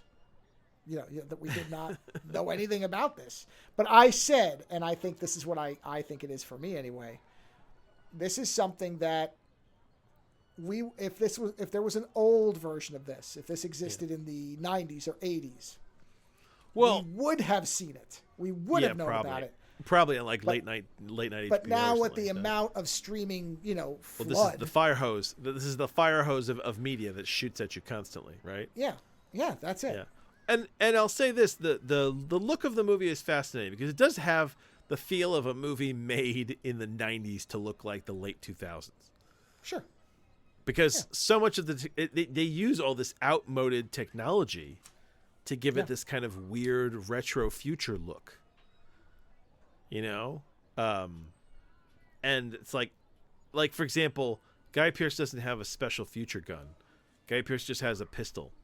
He doesn't have a weird future car. He's got a yellow cab that you never see the driver of, which is a pointed thing in this movie. You never see the face of any of the drivers of those taxis. And I like your idea that there's like it's like a robot or a non-entity or something like that. It's basically a fucking Johnny Cab. Yeah. Well, I mean, it would make sense, or it's just supposed to be an android driver. Yeah. But I mean, it's all. Nothing. They shaved the budget where they could, and they gave you a future sense while still using essentially all the technology of today. Or in some respects, I mean, they're doing reel to reel at one point. They're using like outmoded technologies at one point, which I love your angle on that, which is like, well, it's outmoded, so you can't hack it. You know, it's like, maybe that's the idea. And you know what? That is a good argument because in today's day and age, everything is so. Everyone's like, oh, we'll hack it. Everything's connected. Well, if you were doing something with some kind of old school technology, it would be hard to break your system because everyone expects everyone to be cutting edge, right? Yeah. I mean, you can't hack a network if you're using all computers and they're using old school walkie-talkies. I mean, I'm sure you could tap into the frequencies, but it's like, the more low tech you go, the harder it is to hack into people to some degree. Well, yeah, I mean that's that, or the other possible explanation, besides of course budgetary, is that this zone does have kind of the leftovers of wherever, because it does not appear to be that far in the future. You know what I mean? No, it doesn't. I don't think we ever saw flying cars. There's no lasers. There's the androids are really the only futuristic thing in it. Honestly, this is if Blade Runner happened, tomorrow. Right. Yeah. Yeah, Nothing which is else a different really take on it. futuristic. Yeah. That we see that's ever verified is, in fact, everything else, as you said, is either existing or old technology. But besides the androids, which are made out to be some miracle creation of Vite. Outside of that, there really is nothing we see that gives you. I mean, we do see little things like there's glowing cables here and there, but shit, I have glowing cables in the room with me right now. It doesn't mean anything. It just means somebody put them on a jumble on a table, right? And listen, it is a good classic detective story. I mean, honestly, the more I think about it, their empathy test is: will you shoot somebody who looks human? They don't even have a machine. They're just like blow they a ask head him off, and he questions, does it. He's like, all right, you passed the empathy test. Well, you told me. I love his thing. You told me she was a robot, so I shot her. They're like, well, what if we were lying? He was like, well, then that would be on you because That's told your me problem. she was a robot. Right. Yeah. You make robots. You said it was a machine. You make machines. If you were lying to me, that's your fault, not mine. Yep. Which I don't know that legally that holds up, but it certainly wouldn't in our world.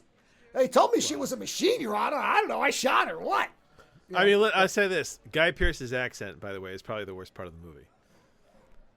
Because it kind of swings all over the place. No, it's the second worst part of the movie. The worst part is that guy's performance.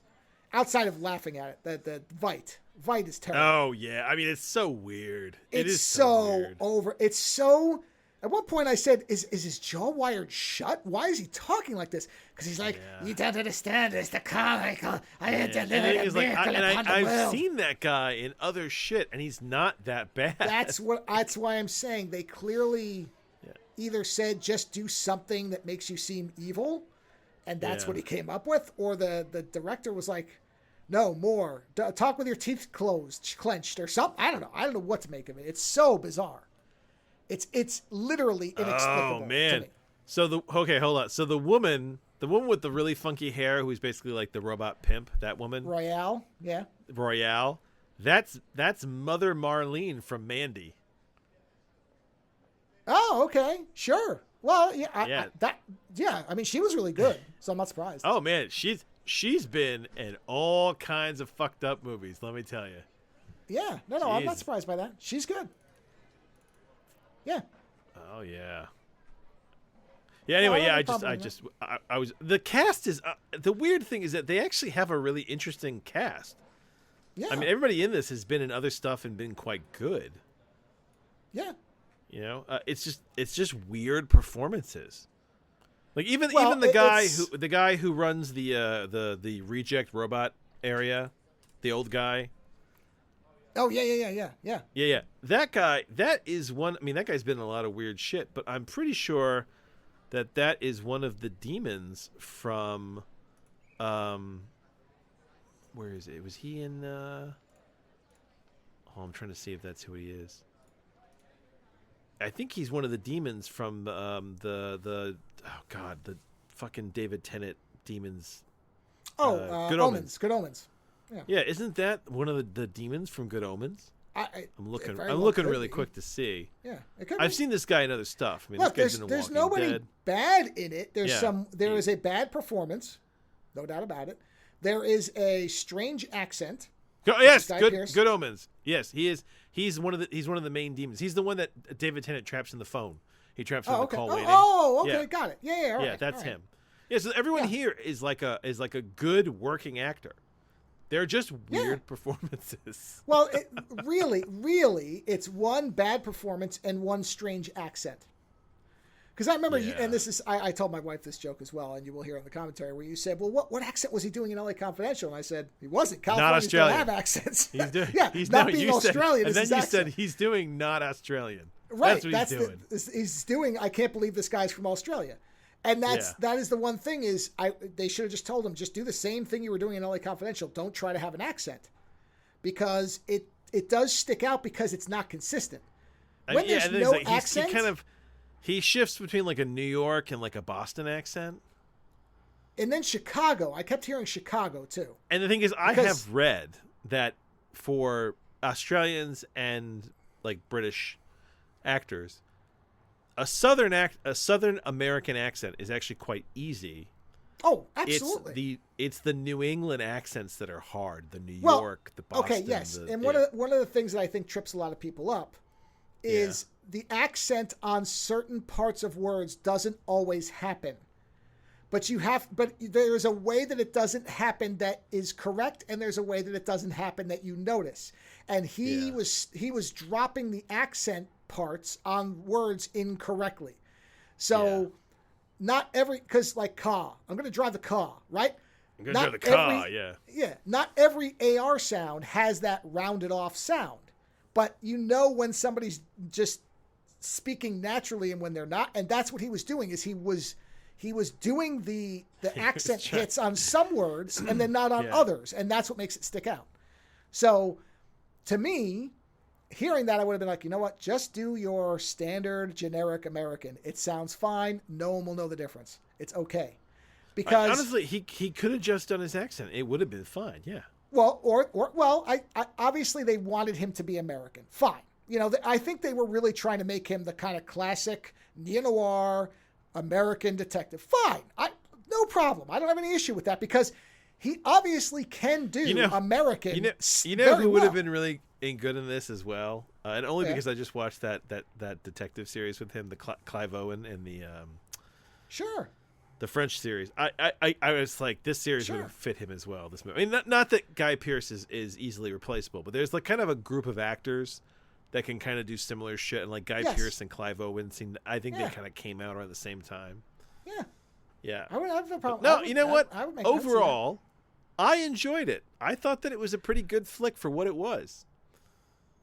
I was very surprised because again, I want to point out, Guy Pearce only kills one person in the whole movie at the very beginning. He shoots his gun once. I think he fires at the brother maybe and misses. I don't even think he takes a shot. No, he doesn't shoot. He only fires one round at a helpless person. So very much kind of like shooting Zora in the back type of thing from Blade Runner. And then the rest of the movie is not what you keep expecting. But think about it. In a classic detective story, like a really, like I said, a Dashiell Hammett style detective story, how often does the hero really fire their gun?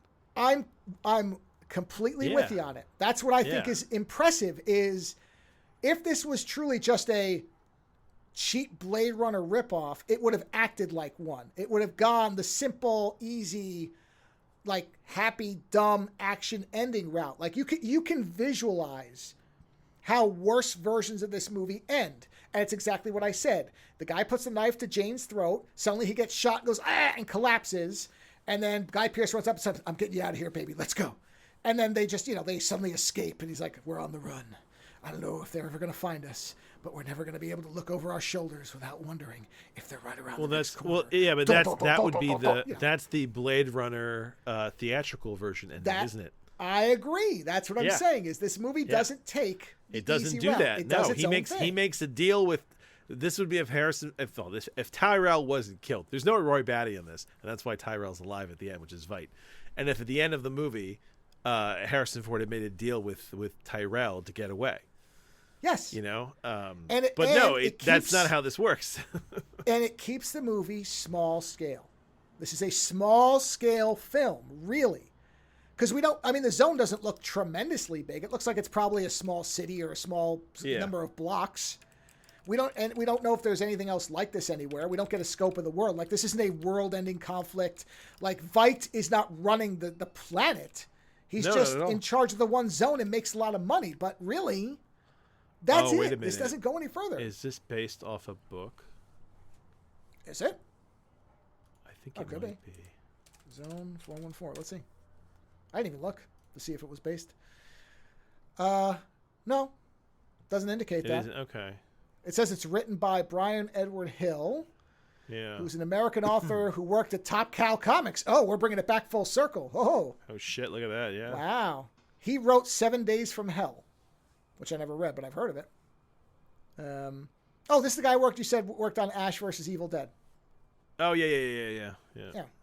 So, he wrote. Interesting. He's written Batman. Well, everybody's written fucking Batman at this point. Well, that you make a point. Yeah. He's written for Black Panther. He's written for he's written stuff. So, no, it doesn't appear to be based on. I mean, don't get me wrong, it is based on existing IP, just not a direct adaptation. Yeah. I was looking to see if there was any information at the ending, but I mean, everything just goes back to the Wikipedia. Yeah, pretty much. You know what? Maybe I'm going to change the Wikipedia. 'Cause I feel like there should be an alternate explanation for that. Yeah, that I mean, is not I directly rewatched footage. the end. I read the subtitles. There's nothing that indicates one way or another. So, like you said, you can read it but I either like way that. you want. I like that Oh. it can be interpreted. Like, that's the thing. You I'm- don't get enough I'm good endings with like that. that in movies. I Where agree. there's a sense of interpretation. Yep. No, I think. Oh, by the way, that's, hey, yes. you forgot to hit your thing. Oh yeah, that's right. I wasn't even paying attention at Yeah. the time. Here we go. 200 hours later. There you go. Yeah. Yeah. Yeah.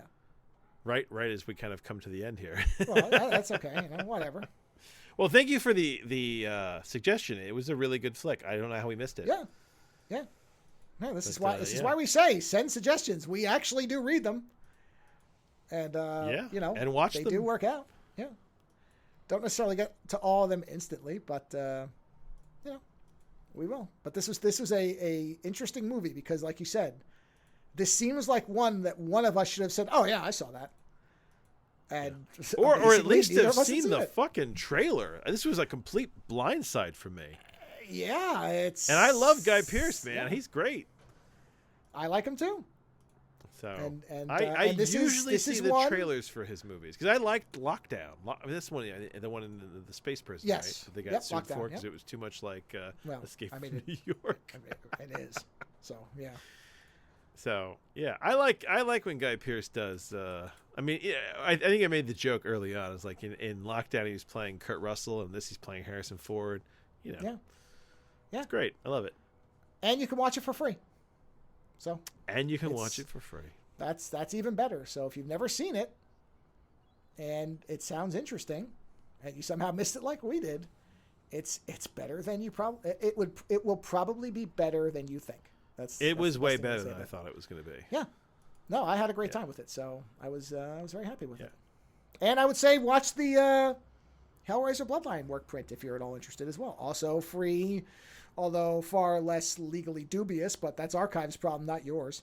I linked to the Archive link. Hey, they're hosting it, man. You know, Whatever. Listen, there was a time in my life when I was like, "Oh, this is legally dubious," and this is like when the whole Napster thing happened. But and I thought that when they took Napster down and then we took Pirate Bay down, that I thought, we'll live in less legally dubious ages. Whereas the reality is, I think that we're living in a heightened sense of legal dubiousness at all times. Oh, I agree. However, like I said, I did buy the set, and it's a beautiful set. So I would, if you're a Hellraiser fan, this is one of the No, but nicest that's the sets that I've thing. got on the shelf. If they're going to do the work to make it a beautiful thing to own, Yeah. then it's totally worth it. But I it's agree. the whole. What was the game that you were like? There's no disc. Fuck you. The new Death Stranding, yeah. There you go. That's what it Yeah. was. Oh, I watched the Yeah. trailer for that, by the way, And your thoughts? and it just looked really pretty. It does look It very looks fascinating. amazing. I don't I know mean, what the honestly, hell it like is, but I'm kind of watching it, going, "Hey, you know what? I'll watch this as a movie." Like they're doing a movie, aren't they? they are making a movie. However, as with every game that Hideo Kojima has made, on Yeah. YouTube there exists just the animation of the movies, which is fantastic. I could not stress enough. Well, that I mean, you it looks, and honestly, in the trailer for the new one, when they stick the ship on the big oil thing body, yeah. I mean, It's that Metal shit's Gear. fucking awesome. But you notice when the guy puts the bandana on, I mean, Yeah. Oh, yeah. he's yeah. And then goddamn he's got his team. Snake Plissken. He's like got his- Solid Snake, not Snake Plissken. Yeah, Same he's thing. got his team of like skull-faced, Yeah, oh, yeah. assassins. Yeah. And yeah. Yeah, but on YouTube there are 4K assemblies of all the cutscenes. There's 7. Well, this is 11 and a half hours, and this one is 7.5 hours. I don't know which. Jesus Christ, they well, filmed that much? Are you kidding? Do you know how long the Metal Gear Solid ones are? Yeah, I remember. Okay. I remember what was the one that we did? We Is that did 3? 4. No, 4. There you go. 4 was the one where it was. Yeah, it was 4. Where they With where the- they with the the bare women- knuckle with the women in the- boxing yeah. on top of Yes, the where they're fighting on top of a submarine. submarine. That's Metal Gear Solid 4 Guns of the Patriots. Absolutely, that's that one. But this is the thing. Kojima has said that what he really wanted to do was make movies. And that's what he does. He's making movies with video games in them. Yeah. But he edits all those trailers. Like he's clearly wants to be a filmmaker. There's no doubt about it. He loves film. He's written about it. Well, that's why, He's- and that's the thing why it's weird making a movie of one of his games, because I mean, is it really going to look that different than the game? I agree. I'm sort of I mean, mystified. aren't you really just finishing the special effects to make them look more photorealistic? Is that really all you're doing? Yeah, it's just live action. Yeah, and if Also, anything- they're and trying. who's and is they're is gonna George boil it Miller down. doing the movie version of the? No, what did George Miller? What did there was something with? I think he said he would have loved to see what Kojima would have done with Mad Max or something like that. Oh God! Or maybe he said I'd love to see what George Miller would have done with Metal Gear Solid. It was one or the other. I don't remember. But Yeah, I mean, both of those sound like fun. can you imagine? Jeez. But yes, you notice he puts filmmakers in every friggin' one of his things. He's got 2 or 3 filmmakers per all of his new games now. Well, yeah, because So, the yeah. other guy's in this too. The guy who did, is it Drive? Is that the director? Yeah, that's Nicholas Winding Refn or however. Yeah, you he's pronounce in it. it as well. Yeah. Yeah, he's Heartman. He was in the first one. I'm pretty sure Del Toro's dying in this one, just based on the way it's. It looked framing like it. It looked like the sequence that they posted. Yeah. Yeah. So No, A24 it looks is doing great. the Death Stranding movie, by the way. So that's Who is? the A24, the same people who do all the movies I No really like. shit. Yeah. Okay. Yeah. Yeah, Then so- you know exactly what this is going to be. Yeah. So Kojima is involved in the film, but is not directing it. So, I don't know. I just, but like you said, We'll see. We'll see if they try to make it more accessible to audiences. Well, they kind of have to. It can't be 11 hours long. Oh, I know right? that, but it's the whole. So- This goes So back to the Blade interesting Runner part thing. is, Are they will going to they get get it? all the people who were in the first one to just reprise their roles? I mean, they could. because they look they are the actors who did those roles. They made them look just Yeah. like them. So I'm like, okay. Here it is. Congrats for finally getting the job you wanted for 37 years. Don't let your dreams die. Yeah, because he wants to be a film director. But probably because everybody's like, okay, Hideo, you cannot make a 30-hour movie. I'm sorry. We can't finance this. well, he can. He can. He's doing his video game. That's how he's Yeah. doing it. So, yeah. And now that I know that there is an 11-hour version of all the cutscenes from the first game, I might watch them. You should. That Because might let be me my tell you little something. pet project. I'll just start watching that as a movie. It is an amazing. Just the visuals are so good that you should watch it. I think you would be very entertained. You could just watch it in parts. Yeah, like a miniseries. So- Yeah. Yeah. So Well, there you on go. that note, everybody, we're all done. So thanks for listening, and we've given you some things that you can watch for free, and some wonderful Vertigo titles. If you want to go back and kind of immerse yourself in an era of comics when there was a lot of experimentation in basically storytelling and art and everything else. Not that there isn't now, but a lot of the stuff and the names that you know now, a lot of these people really, their foundation, the stuff that they were doing, it's so worth going back if you can, and there are avenues to find all of it. There's actual sites where you can read the comics right online. Some of them are available digitally. There's various sites where you can pull the comics down that are actually now, unlike when, say, 10, 15 years ago when the scans were almost indecipherable, like looking at some of the Dead Sea Scrolls with Vaseline rubbed into your face. Now they're actually good scans that have been color corrected, and they're from, people who are actually doing good work to restore them. So, because not all these things are available in nice editions. Enigma's a rare exception where apparently there's a very nice edition of it. So you can get that. But a lot of this stuff is still they never finished publishing all the Shade the Changing Man books. That's what I'm saying. They got about halfway through. And the only reason I still have the comics from the second half of the run, which they never collected. Yeah, that's what I'm saying. Is a lot of this stuff, if there is no legal, easily accessible version, then you get it however you can. So the good news is that almost everything we've talked about, you can get somewhere somehow. So by all means, if you can, financially support it legally, because that will encourage them to keep doing this stuff.